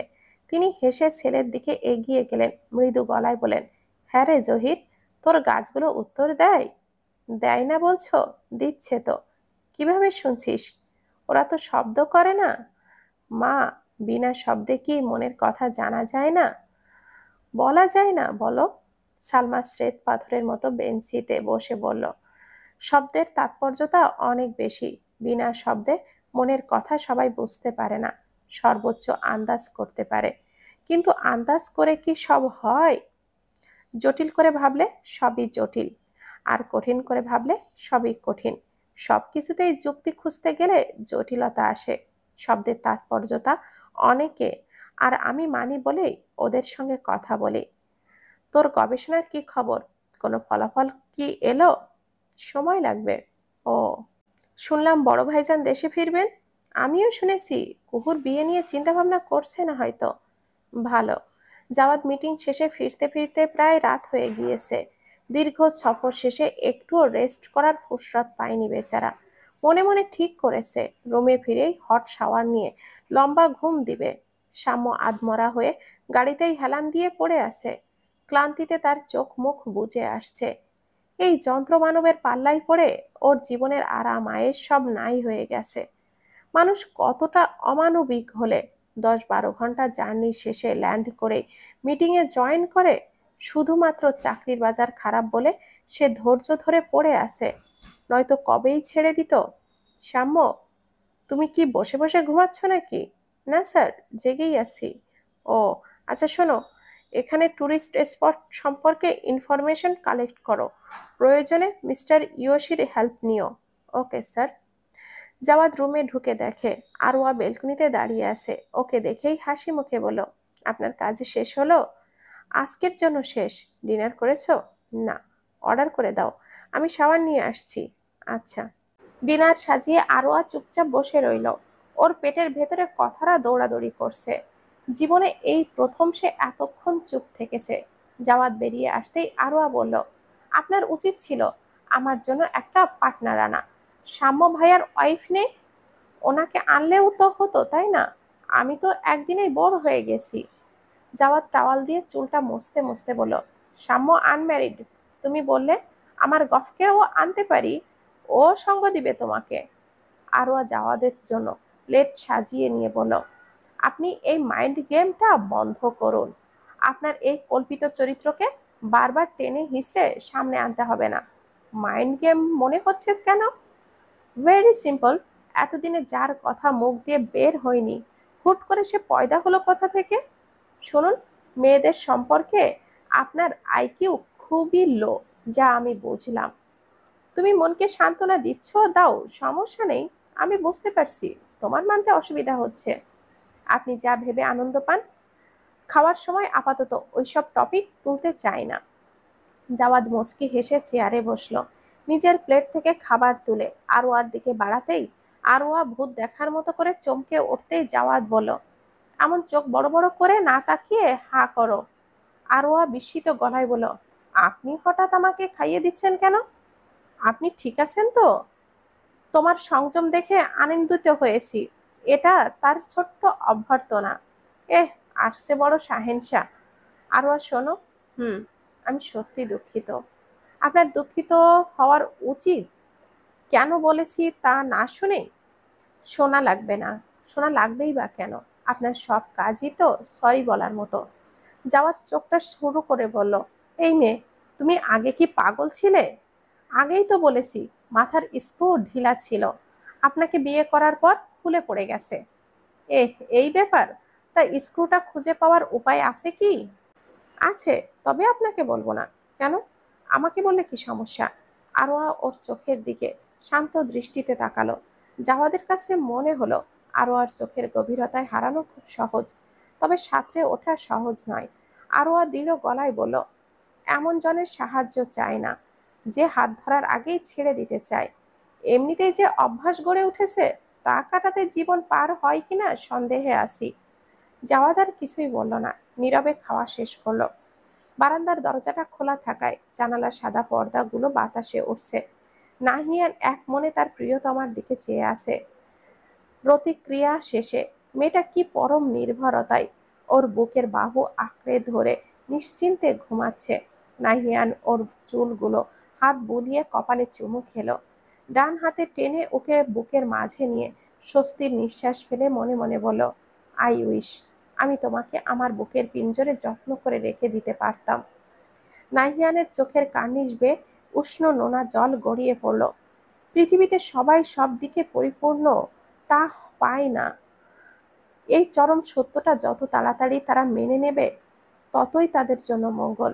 ভোরের আলো চোখে পড়তেই জাওয়াদের ঘুম ভাঙে। উঠে জানালার পর্দাটা টেনে দিয়ে ফের শুতে এসেই চোখ যায় আরোয়ার দিকে। বেডের অর্ধেকের বেশি জায়গা দখল করে রেখেও তার মন ভরেনি। সে সরতেই পুরোটা দখল করে নিয়েছে। জাওয়াদ আলতো হাতে ওকে সরিয়ে শুয়ে পড়ল। সাথে সাথেই আরোয়া ওর গায়ের উপরে পা তুলে দিয়ে জড়িয়ে ধরল। জাওয়াদ ওকে সরাতে বললেও রেসপন্স করলো না। বহু কষ্টে তাকে সরিয়ে দিতেই আরোয়া ঘুমের মধ্যে ঠোঁট উল্টে কাঁদতে লাগলো। নাক টেনে টেনে বলল, বাস্তবেও ধরতে দেন না, স্বপ্নেও ধরতে দেন না। আপনি আমাকে এত অপছন্দ কেন করেন? আরোয়া, এই আরোয়া, ওঠো, ওঠো বলছি। হুম, কি হয়েছে? কান্না করছো কেন? কিসের কান্না? খারাপ স্বপ্ন দেখেছিলে? আরোয়া উঠে বসে পড়ল। ঘুমের রেশ এখনো কাটেনি। ডিস্টার্ব করার জন্য সরি। আপনি আরাম করে ঘুমান। কোথায় যাচ্ছ? আরোয়া জবাব না দিয়ে সোফায় শুয়ে মুহূর্তেই ঘুমিয়ে পড়ল। জাওয়াদ ওর দিকে তাকিয়ে মুচকি হাসলো। সে আর ঘুমালো না। আরোয়াকে কোলে তুলে বিছানায় শুইয়ে দিয়ে ফ্রেশ হতে চলে এলো। এখন এপ্রিল মাস। বাংলাদেশের মতো জাপানেও বসন্তকাল। বসন্তকালে তাদের দেশে চেরি ফুলের মেলা বসে। কাকতালীয় ভাবেই সময়ে তারাই এসেছে ভেবেই আরোয়া বেশ আনন্দিত বোধ করলো। একটু আগেই তারা উয়েনো পার্কে এসেছে। চারিদিকে গোলাপি রঙা চেরি ফুল ধরেছে। দলে দলে সবাই পিকনিক করতে এসেছে বলে আজ বেশ ভিড় সেখানে। জাওয়াদ আরোয়ার পেছনে পেছনে হাঁটছে দেখে আরোয়া দাঁড়িয়ে গেল। পেছন ফিরে বলল, শুনুন, এই সুন্দর রাস্তাটায় আমি যদি আপনার হাত ধরে হাঁটতে চাই, রাগ করবেন? জাওয়াদ ওর কথার জবাব দিল না। এগিয়ে এসে ওর পাশে দাঁড়ালো। আরোয়ার সম্মতি পেয়েই খুশি মনে ওর বাহু জড়িয়ে ধরে হাঁটতে লাগলো। বাতাসে ঝিরিঝিরি বৃষ্টির মতো করে ফুল ঝরছে, যেন তাদের অভ্যর্থনা জানাতেই প্রকৃতির এই কারসাজি। বেশ খানিকক্ষণ হাঁটার পর একটা বেঞ্চিতে এসে আরোয়া বলল, একটা কথা জিজ্ঞাসা করি? করো। কথাটা এখন অপ্রাসঙ্গিক মনে হতে পারে, তবে কৌতূহল দমন করতে পারছি না বলে জিজ্ঞাসা করতে চাইছি। রেগে যাবেন না প্লিজ। শুনি কি প্রশ্ন? আপনি কি নারী বিদ্বেষী? আই মিন, কোনো ব্যাড মেমোরিজ আছে কিনা? জাওয়াদ কিছুক্ষণ চুপ থেকে বলল, আমাদের পরিবারে নারীর সংখ্যা বেশি। আমি তাদেরকে অনেক বেশি ভালোবাসি, তাই নিজেকে 100 ভাগ নারী বিদ্বেষী মানতে আমি নারাজ। তবে হ্যাঁ, বিদ্বেষ আছে, এটা অস্বীকার করব না। এর পেছনেও নিশ্চয়ই কারণ আছে, তাই না? জাওয়াদ ওর দিকে এক পলক তাকালো, তারপর বলতে লাগলো, আমি যখন ক্লাস 8-এ পড়ি, পরীক্ষা শেষে নানু বাড়ি সিলেট বেড়াতে যাই। তখন অবশ্য আমার রুটিনই ছিল এটা, বন্ধ পেলেই সিলেটে চলে যাওয়া। আমার ছোট মামা ছিল আমার মতো ভ্রমণের সঙ্গী। তার সঙ্গে আমি অনেক জায়গায় ঘুরেছি। আমার জীবনের শ্রেষ্ঠ স্মৃতিগুলোর অংশীদার হচ্ছেন তিনি। তো সবার যখন গেছি মামার, তখন সবে বিয়ে করেছে। আমি ভেবেছিলাম ছোট মামা বুঝি আগের মতোই আমাকে নিয়ে এখানে ওখানে বেড়াতে যাবে, কিন্তু আমার ধারণা ভুল প্রমাণ হলো। মামা ভীষণ বদলে গেছেন। আমি একা একাই বাড়ির আশেপাশের চা বাগান ঘুরতাম। চেনা জানা পথে ঘুরে বেড়াতে অসুবিধা হতো না তেমন একটা, তবে খারাপ লাগতো। আমার মাথায় তখন ঢুকে গেল বিয়ে হলেই মানুষের অন্যান্য সম্পর্ক বদলে যায়। তবুও মনকে বুঝ দিলাম এইসব স্বাভাবিক, এত মন খারাপের কিছুই নেই। কিন্তু ধীরে ধীরে যত বড় হতে থাকি, বুঝতে পারি ছোট মামি ভীষণ বদমেজাজি। ওনার কথার খেলাপ হলেই অকথ্য ভাষায় গালিগালাজ করতে দ্বিধা করেন না। ছোট মামা যত চাইতেন কোলাহল না করতে, ততই কোলাহল বাড়ত। তাদের ঝগড়া বিবাদ এমন পর্যায়ে চলে যেত, মাঝে মধ্যে তিনি জিনিসপত্র ভেঙে চুরে একাকার করে ফেলতেন। এখন বাসায় মেহমান থাকুক কি না থাকুক, সেসব কোনো তোয়াক্কাই করতেন না। আমি চেয়ে দেখতাম আমার মামা কেমন অসহায়ের মতো করে লজ্জিত মুখে চেয়ে থাকতো। ফ্যামিলিতে ঝামেলা এড়াতে ছোট মামা মামিকে নিয়ে সেপারেট হয়ে গেলেন। আমি শুরুতে কয়েকবার তাদের ওখানে গেলেও ছোট মামির এইসব উগ্রতা হজম করতে পারতাম না। উনি সবার সঙ্গে ভালো কথা বললেও মামার সঙ্গে কেন জানি খারাপ ব্যবহার করতেন। সব সময় হেয় প্রতিপন্ন করে কি মজা পেতেন আমি জানি না। ওনাদের মধ্যে আসল সমস্যা কি ছিল তাও আমি জানি না। বলা বাহুল্য, প্রিয় মানুষের এমন হাল দেখে আমার মনের অবস্থা কি হতো। ওনাদের মধ্যে কি সবসময় ঝগড়া বিবাদ লেগেই থাকতো? বনিবনা হচ্ছিল না যখন, ওনারা সেপারেট হলেন না কেন? জানি না। সত্যি বলতে আমি এই বিষয়ে মামার সাথে আলোচনা করতেও পছন্দ করতাম না। ও, কিন্তু সবাই তো এক না। আপনার পরিবারকেই দেখুন না, ওনারা সবাই কি অমন? সবাই সম্পূর্ণ তেমন না হলেও কিছু ক্ষেত্রে মিল তুমি পাবেই। মেয়েরা অকৃতজ্ঞ হয়। ওরা অল্পতে যেমন তুষ্ট হয়, তেমনি অল্পতেই আবার রুষ্টও হয়ে যায়। নারী পুরুষের সমান অধিকারও আপনার পছন্দ না, তাই না? একটা কথা কি জানো, নারী পুরুষ একে অপরের পরিপূরক। কিছু ক্ষেত্রে নারীদের যে ক্ষমতা আছে পুরুষের নেই, আবার পুরুষের যে সব ক্ষেত্রে ক্ষমতা আছে সেক্ষেত্রে নারীর নেই। সবাই যার যার জায়গায় বেস্ট। কিন্তু বর্তমানে চারিদিকে যে অসুস্থ প্রতিযোগিতা গড়ে উঠেছে, সব কিছুতেই সমান অধিকার চেয়েছে নারীরা যেভাবে উগ্র হয়ে ওঠে, ওটা আমার ভালো লাগে না। এক কথায় অসহ্য লাগে। আমাকে তোমার ব্যাকডেটেড লাগতেই পারে, কিংবা ভাবতে পারো আমি ভুল ধারণায় আছি। এতে আমার কিছুই বলার নেই। আমি নিজের ধারণাকে জাস্টিফাই করতে উদাহরণটা টানতে চাই না। শুধু এইটুকুই বলবো, ওরা নিজেরাই নিজেদেরকে ছোট করছে। রঙিন চশমা চোখে পড়ে ভুল পথে পা বাড়াচ্ছে। এতে বাহ্যিকভাবে ওরা সফল হলেও সত্যিকার অর্থে ওরা ব্যর্থতার দিকেই অগ্রসর হচ্ছে। পরিবর্তনকে মেনে নিন। যুগের বিপরীত স্রোতে ভাসা সহজ না। মানছি আপনার কথায় যুক্তি আছে, কিন্তু এই নিয়ে কথা বলে আপনাকে কেউ আস্ত রাখবে না। হ্যাঁ হ্যাঁ, তা যা বলেছ। শাহবাগের আন্দোলন করে আমাকে টেনে হিসলে মাটিতে ফেলবে একেবারে। খেয়াল করলে দেখবে আরোয়া, ওরা কিন্তু যত প্রতিবাদ, সব কিন্তু ওই পোশাক নিয়েই। অথচ একটা সময় ছিল যখন নারীরা পোশাক পরার অধিকার চেয়ে জীবন দিয়েছে। বাংলার ইতিহাস ঘাটলেই পেয়ে যাবে। যাই হোক, অনেক কথা বলে ফেললাম। এসব নিতান্তই আমার ভাবনা।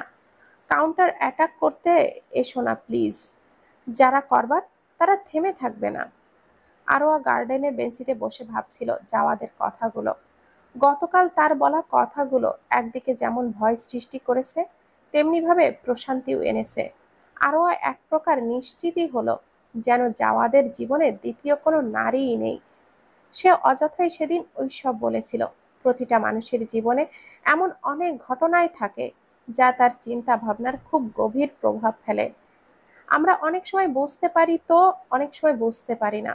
বিয়ে নিয়ে আজকাল চারপাশে যে বিভীষিকাময় চিত্র প্রকাশ পায় বা প্রচার হয়, তারপরও কোনো মানুষ সত্যিকার অর্থে বিয়ে করতে রাজি হবে না। হয়তো পারিপার্শ্বিক দিক বিবেচনা করে বা জৈবিক তাড়নায় এখনো বিয়েটা করে। তবে সুদূর ভবিষ্যতে এই গুরু দায়িত্ব নেওয়া সম্পর্কের চেয়ে একা একা থাকা সহজতর হবে। তাছাড়া সামাজিক মূল্যবোধ যে হারে অবক্ষয় হচ্ছে, জৈবিক চাহিদা মেটাতে বিয়ে করা তখন অহেতুক ভাবনা ব্যতীত কিছুই মনে হবে না। এর পেছনে যে গভীর ষড়যন্ত্র আছে বলার অপেক্ষা রাখে না।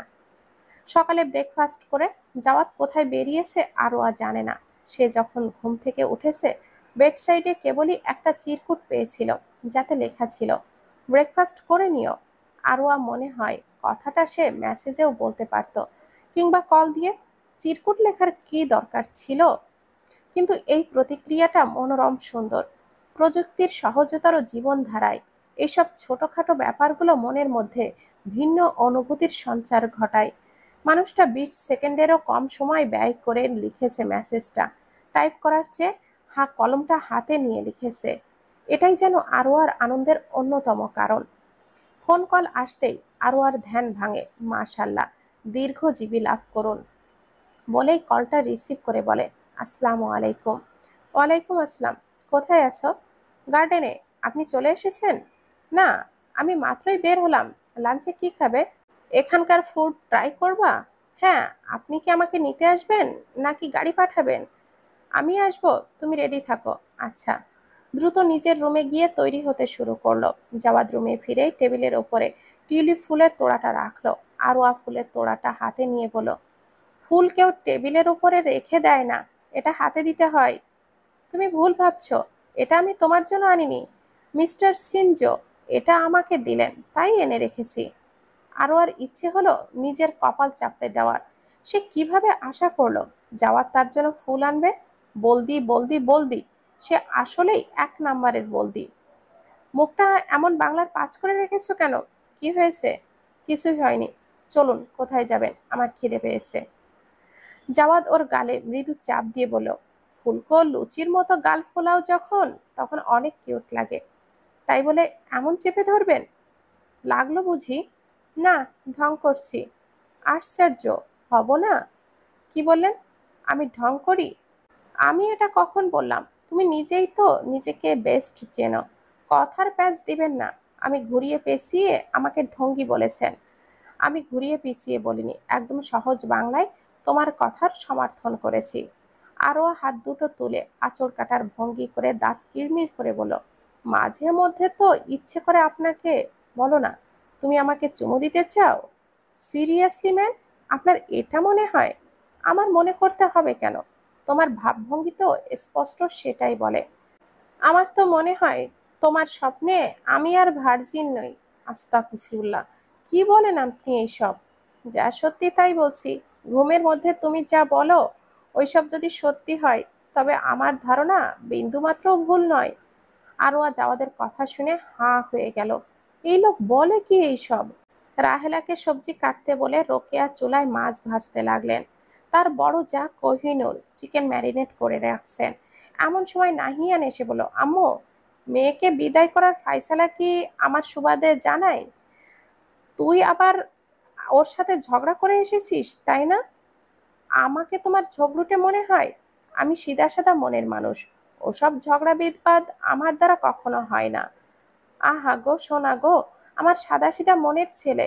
তোকে আমি গর্ভে ধরেছি নাকি তুই আমায়? আমাকে চেনাতে আসিস না। আমি আমার ছেলে মেয়েকে হাড়ে হাড়ে চিনি। দেখেছো মেজো আম্মু, তোমার বড় ভাবি কি সব অপবাদ দিচ্ছে আমার নামে? তুমি প্রতিবাদ করবে না? এটা কিন্তু ঠিক না ভাবি। মানছি, ও একটু খোঁচাতে ভালোবাসে, তার মানে এই না যে ওর মনে প্যাঁচ আছে। ছেলে আমার সহজ সরলই বটে। তোর কাছে ও এখনো ছোট খোকাই, বুঝেছিস? দেখিস না, সুযোগ পেলেই কেমন ছোটবেলার মতো রান্নাঘরে ছুটে আসে। কিছু পুড়ে যাওয়ার গন্ধ পাচ্ছি মনে হয়। বদ ছেলে, দিব একটা চড়। মা কেমন বলতে আছে? ওকে তুই রেখে দে রে রুকু, আমার এই দস্যি ছেলে চাই না। তুই বরং জাওয়াদকে আমায় দিয়ে দে।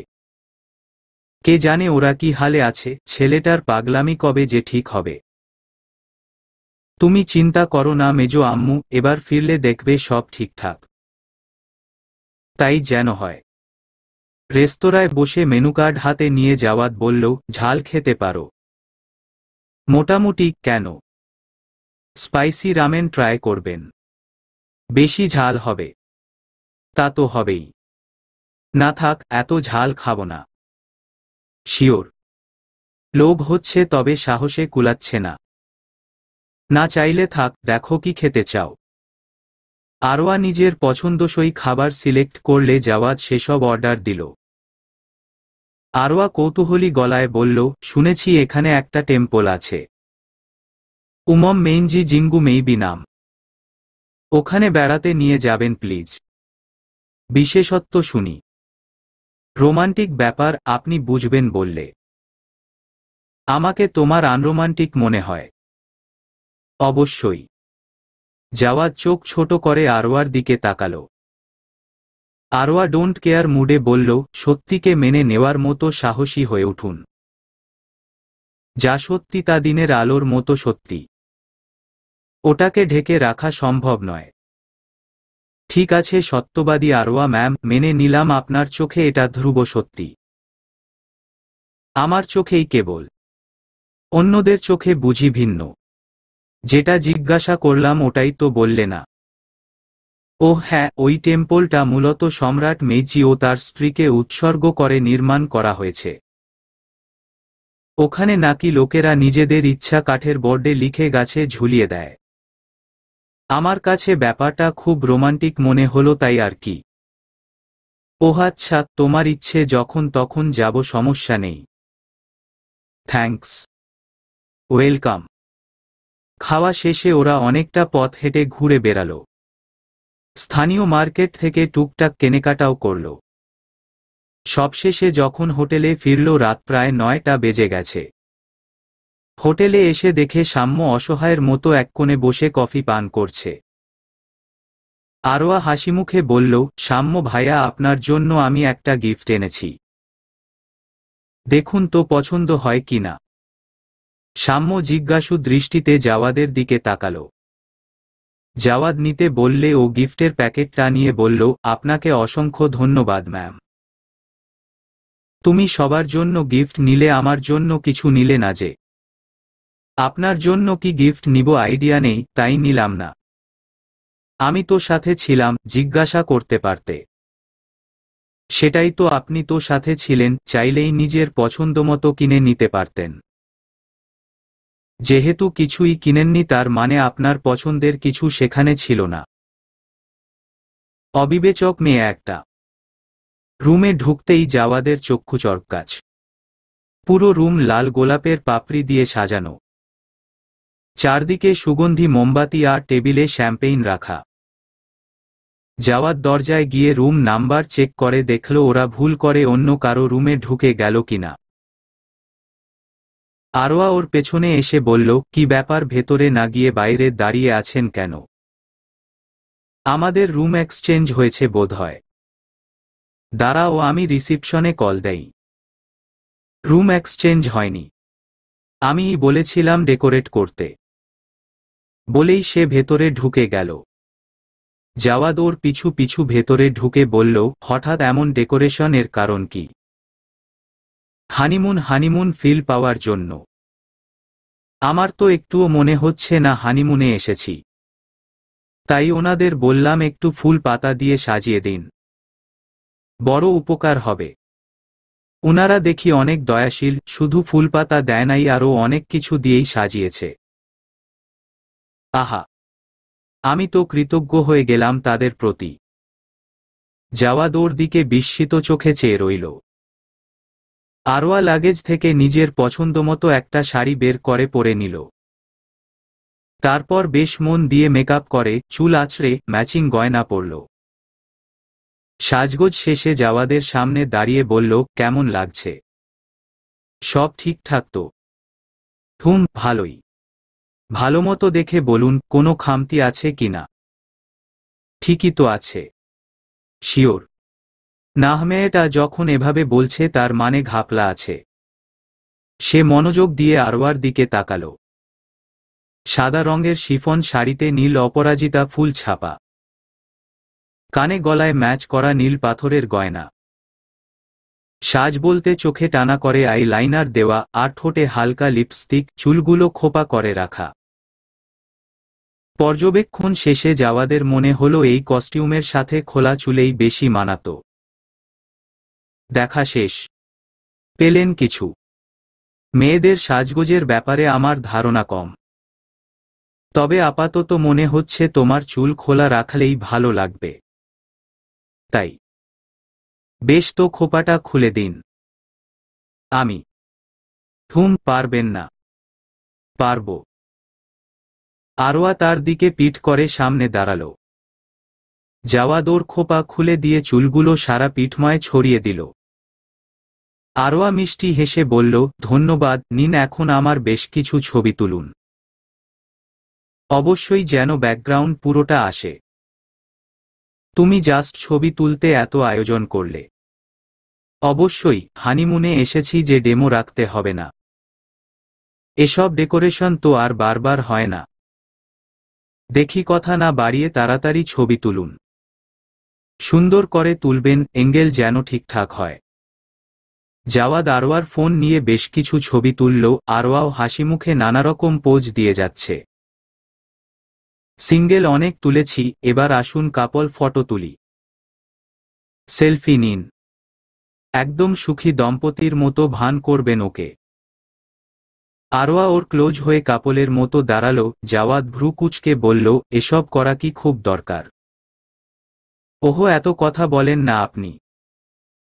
দিন, আমি সেলফি তুলছি। ভ্রু সোজা করুন, হাসি হাসি মুখ করে ফোনের দিকে তাকান প্লিজ। আরওয়া ক্লিক করেই যাচ্ছে, হঠাৎ জাওয়াদ বাঁকা হেসে আরওয়ার গালে চুমু খেল।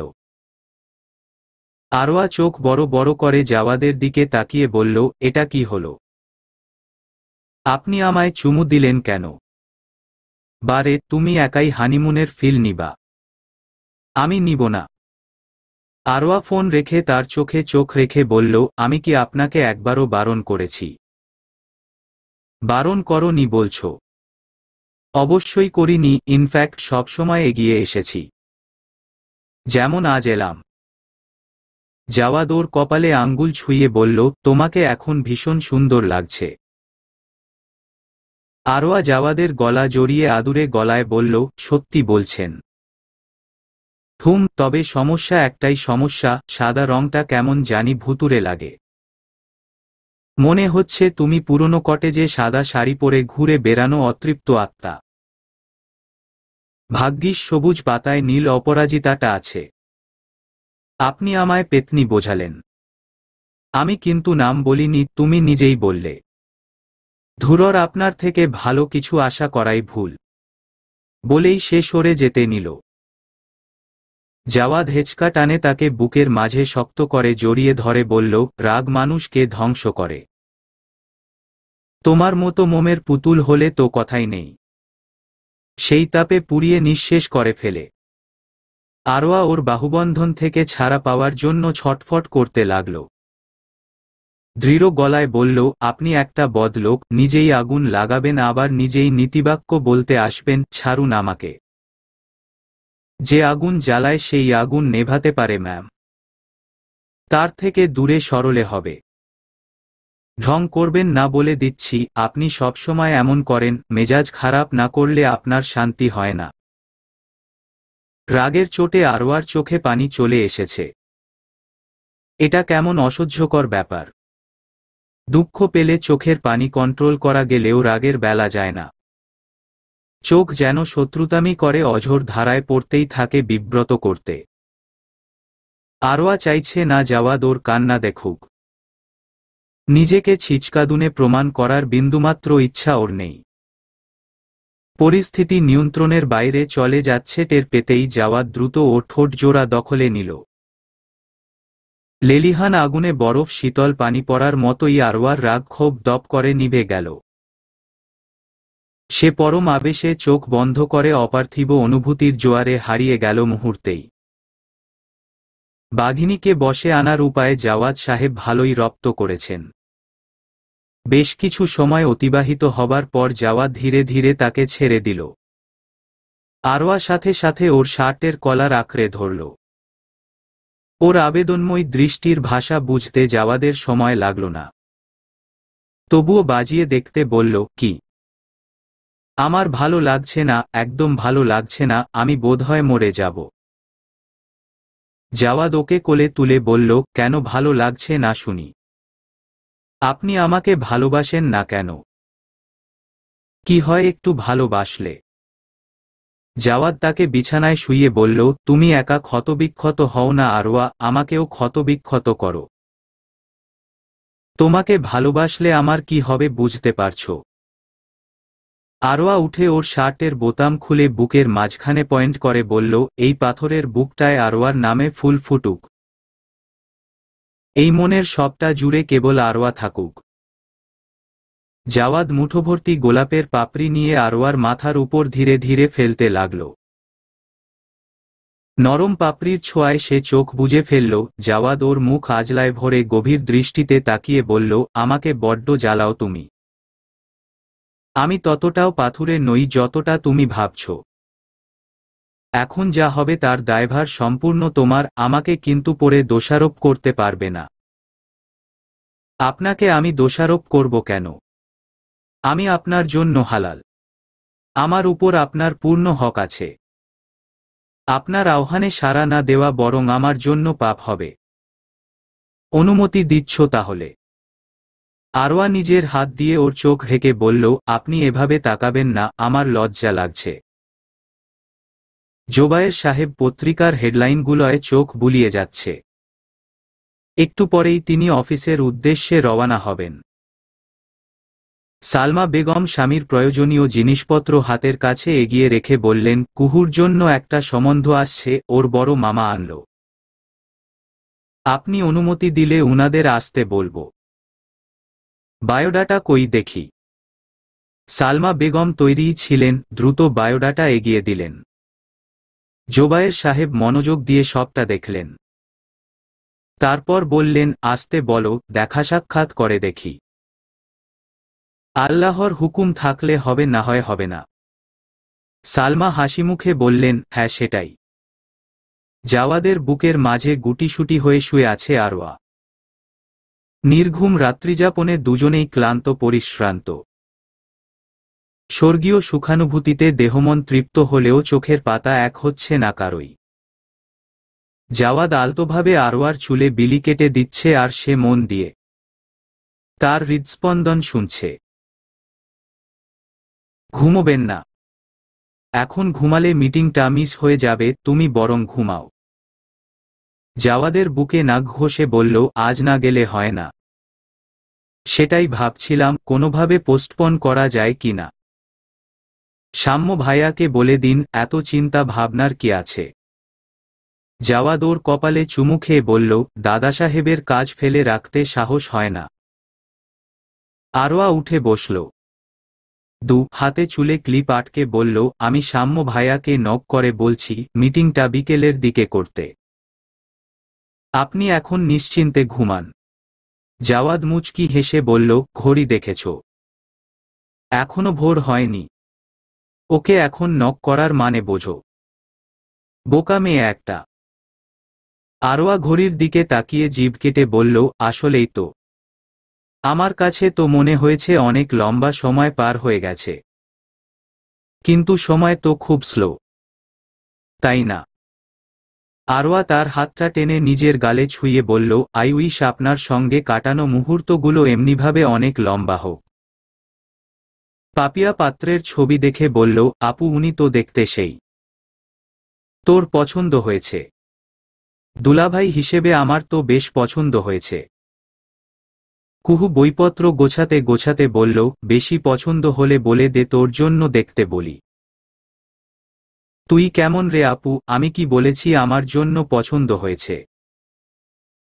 তোর তো বফ নেই, পছন্দ করিস এমন ছেলেও নাই। আমি তোকে সাজেস্ট করতেই পারি। এমন কত ঘটনা আছে বড় বোনকে দেখতে এসে ছোট বোনকে পছন্দ করে। আগে থেকে মেন্টালি প্রিপেয়ার থাকা ভালো। পাপিয়া বিরক্ত স্বরে বলল, তোকে কিছু বলাই ভুল আমার। পাপ্পি, যদি এমন হয় আমি বিয়ের দিন পালিয়ে গেছি। মানসম্মান রক্ষা করতে দাদা সাহেব তোকে বিয়ের পিঁড়িতে বসিয়ে দিল। তুই তখন কি করবি? এই আপু, তুই পালিয়ে যাওয়ার প্ল্যান করছিস না তো?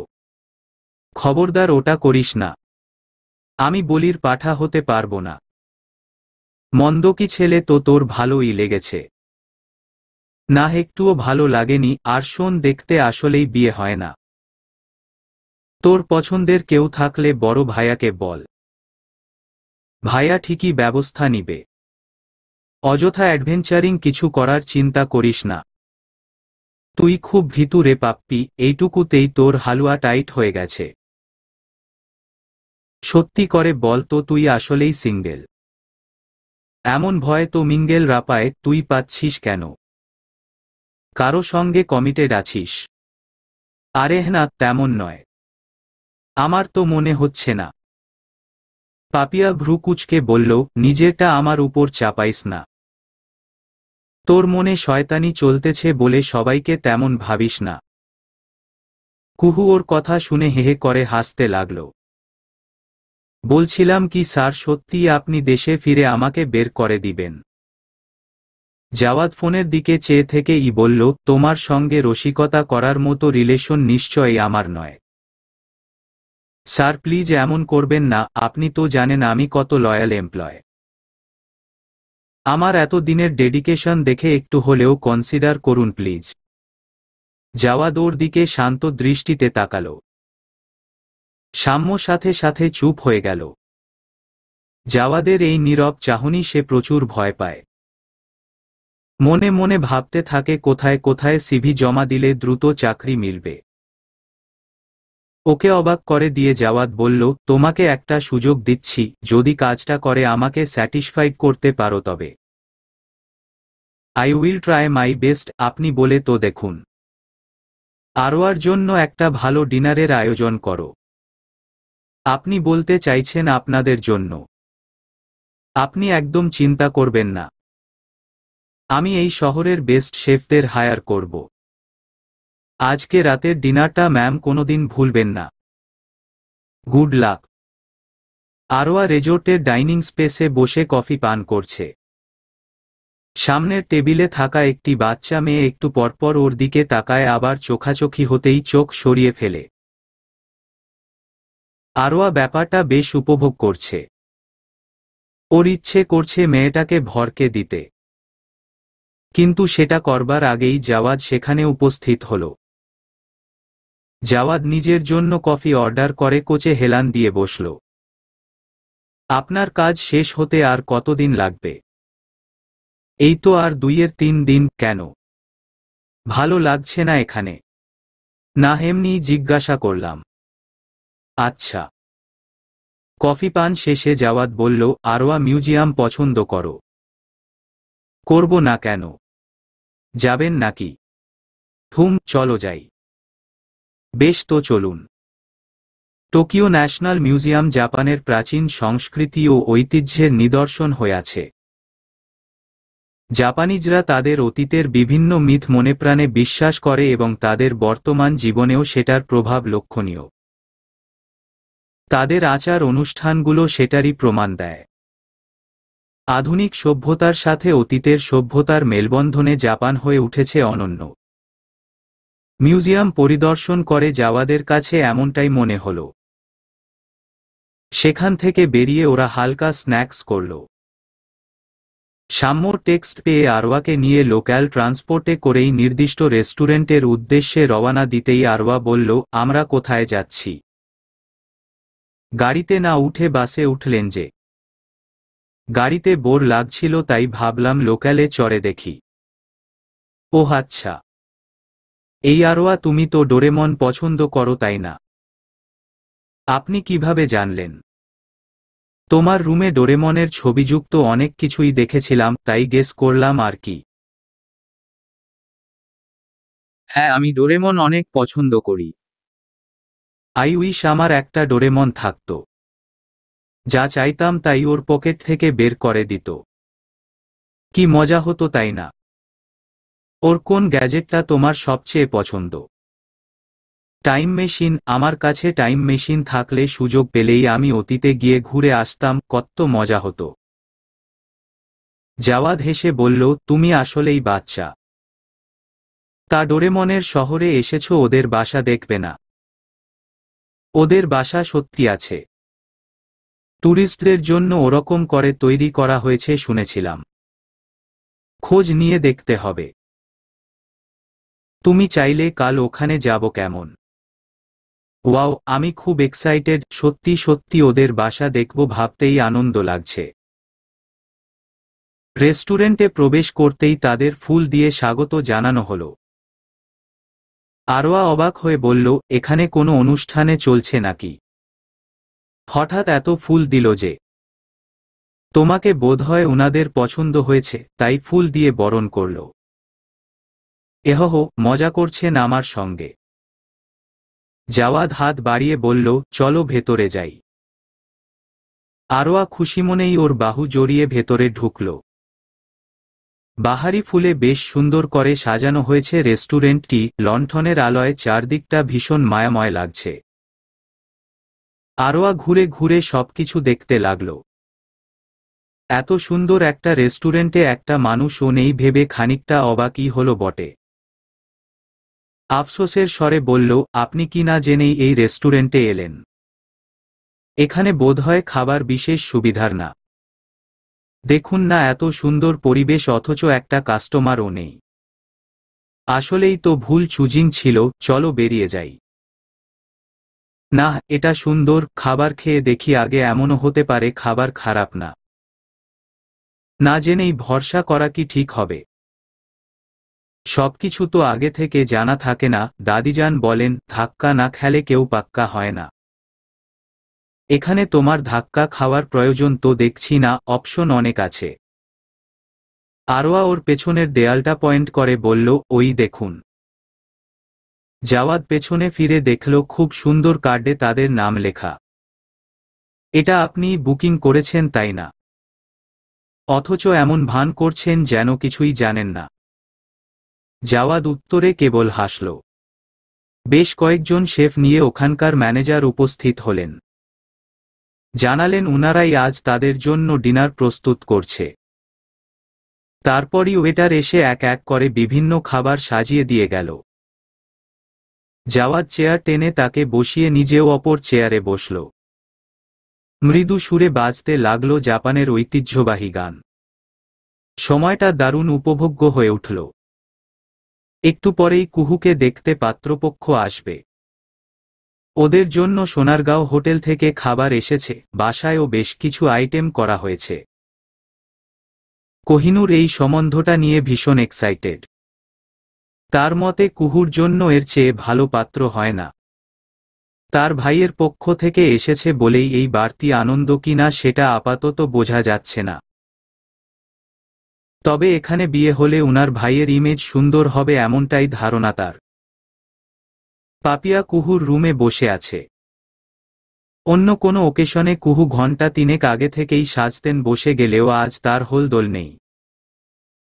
সে আপনমনে হুমায়ুন আহমেদের কুহক বইটা পড়ছে। আপু, তুই রেডি হবি না? গল্পের ক্লাইম্যাক্সে আছি, ডিস্টার্ব করিস না তো। তুই এই সময়ে বই নিয়ে বসলি কেন? উঠো না, বড় আম্মু আমাকে বলল তোর হলো কি না দেখতে, উনারা আসার সময় হয়ে গেছে। কুহুর কোনো ভাবান্তর হলো না, সে বইয়ের ভেতরেই ডুবে রইল। পাপিয়া বিরক্ত হয়ে ওর রুম থেকে বেরিয়ে গেল। নিজের রুমে গিয়ে বসতেই ফোনে রিজভির কল আসে। হ্যাঁ রিজভি, বল। আজ ভার্সিটি এলি না কেন? বাসায় গেস্ট আসবে তাই যাইনি। তুই কি এখনো ছোট খুকি আছিস? ছোটবেলায় গেস্ট আসলে আমরা স্কুল কামাই দিতাম, আর তুই বড় হয়েও সেই ধারা অব্যাহত রাখছিস। বড় হলে দায়িত্ব আরো বাড়ে, ওসব তুই বুঝবি না। তোদের বাসায় কামলা খাটার মতো কিছু তো নাই। তোদের বাসায় গেস্ট আসা মানেই অর্ধেক খাবার আসবে বাইরে থেকে আর অর্ধেক হবে তোদের বিখ্যাত শেফ দিয়ে। তারপরও যেভাবে বললি যেন তুই সব করছিস। এত প্যাচাল পারছিস কেন? আমাদের পরিবারে প্রথম মেয়েকে দেখতে আসছে বলে কথা। ছোট আব্বুরাও সকালে চলে এসেছেন, একটু পরেই ফুফুরাও আসবে হয়তো। বাবারে এলাহি কাণ্ড! তোদের ওখানে যেন হয় না। ভাই আমাদের এত ক্যাচাল নাই, আপুকে দেখতে আসছিল আর রেস্টুরেন্ট বুক করেছিল। যা করার ওরাই করেছে, আমরা জাস্ট আলাপ আলোচনা করেছি। এটাই সিম্পল ওয়ে। এখনো কেউ বাসায় এনে এত প্যারা নেয়? কিছু করার নেই, আমাদের এখানে এমনি হয়। আচ্ছা কাল তাহলে আসিস, রাখছি। Okay bye. ওই পাপিতা, দাঁড়া দাঁড়া। কি বল? তুই আবার ওদের সামনে যাইস না। তুই এখনো আগের দিনে আছিস যে একজনকে দেখতে এসে আরেকজনকে পছন্দ করে ফেলবে। দেখ মামা, যুগ বদলাইলেও খাসিল তো বদলায় নাই। আমরা সবাই বেটার অপশন খুঁজি।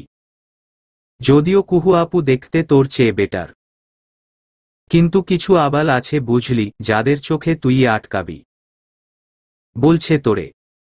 আমার কথা অবহেলা করিস না, পরে পস্তাবি। বিয়ে কনফার্ম না হওয়া অবধি ওইদিকে পা মারাইস না। পাপিয়া ফোন রেখে দিল। রিজভির মাথায় আসলেই সমস্যা আছে, অথবা ওর চোখ নাই। কুহু আপুর গায়ের রং থেকে শুরু করে সবকিছুই বেস্ট। তাকে ফেলে ওর দিকে কেউ নজর দিবে এ ভাবাও বোকামি।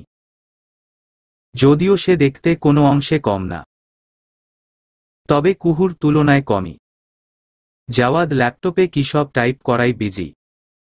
আরওয়া তার সামনে অযথাই ঘুরঘুর করছে। না, এরকম চুপচাপ থাকা তার পক্ষে আর সম্ভব না। সে জাওয়াদের সামনে দাঁড়িয়ে বলল, আপনার এই প্রেমিকাটাকে কিছুক্ষণের জন্য ছাড়বেন? জরুরি কাজ করছি আরওয়া, ডিস্টার্ব করো না। সারাদিন তো কাজই চলে আপনার, রাখুন না এটা, আমি বোর হচ্ছি। ওয়েট আর অল্প। আরওয়া বেকনিতে গিয়ে দাঁড়ালো। বেকার জীবনযাপন করার চেয়ে কঠিন কাজ এই মুহূর্তে আর কিছুই মনে হচ্ছে না। জাওয়াদ ল্যাপটপ থেকে দৃষ্টি সরিয়ে আরওয়ার দিকে তাকালো। আরওয়া মনমরা হয়ে বাইরের দিকে তাকিয়ে আছে। জাওয়াদ উঠে তার পেছনে গিয়ে দাঁড়ালো, দু হাতে কোমর জড়িয়ে বলল, মন খারাপ করলে? না, মন খুশি করেছি। এটা আবার কেমন কথা? এটা হলো আরওয়া কথা। নাইস। উঠে এলেন কেন? যান না যান, ওই রাক্ষসীকে কোলে নিয়ে বসে থাকেন, ওই আপনার সবচেয়ে প্রিয়। তুমি এত হিংসুটে আরওয়া। ওটা জাস্ট একটা ডিভাইস। সে যাই হোক, আমার চেয়ে ওর প্রায়োরিটিই বেশি, এ আমি জানি তো। ভুল জানো না, এটা সত্যি। আরওয়া নাক ফুলিয়ে ওর হাত সরিয়ে বলল, জানি তো আমি। ঘটাও করে বলতে হবে না। যন্ত্রমানবের কাছে যন্ত্রই সব হয়। আমি অযথা রক্তে মাংসে গড়া মানুষ আপনার জীবনে উড়ে এসে জুড়ে বসেছি। জাওয়াদ ওর নাক টেনে বলল, রেগে গেলেই তোমার নাকটা এমন ফুলে উঠে না, দেখতে একদম। বলবেন না আমি শুনতে ইচ্ছুক না? আরে শুনবা তো আগে। আমি জানি আপনি এমন কিছুর সঙ্গে তুলনা করবেন যা শুনে আমার মেজাজ আরো বেশি খারাপ হবে। তুমি দেখছি আমাকে ভালোই চিনেছ, কিন্তু না বললে তো হবে না আমার। তুমি যখন রেগে নাক ফুলাও তোমাকে একদম ফোনা তোলা সাপের মতোই লাগে। আরওয়া বিবর্ণ মুখে ওর দিকে তাকিয়ে বলল, শেষে কিনা ফোনা তোলা সাপ? মানুষ তার ওয়াইফকে কত সুন্দর উপমা দেয়, আর আপনি যখন যেটা মিলে সেটা বলবো না। আমি তো তখন রীতিমতো ভয় থাকি কখন আবার সেদিনের মতো ছোবল মারো। মেজাজ খারাপ করলে শাস্তি তো পাবেনি। জাওয়াদ বাঁকা হেসে বলল, মেজাজ খারাপ হলে যে শাস্তি দেয়, মেজাজ ভালো হলে সে নীরব থাকে কেন? এটা তো অন্যায়। মানে মানে কাল তো তুমি খুব আনন্দিত ছিলে, রিওয়ার্ড তো পেলাম না। অ্যাটলিস্ট একটা চুমু তো ডিসার্ভ করি নাকি? আরোয়াহা করে ওর দিকে চেয়ে রইল, রুষ্ট গলায় বলল, আপনি তো ভালোই লুচু, আগে তো বুঝিনি। বউয়ের সামনে সভ্য থাকলে প্রজন্ম আগায় না, লুচু হতেই হয়।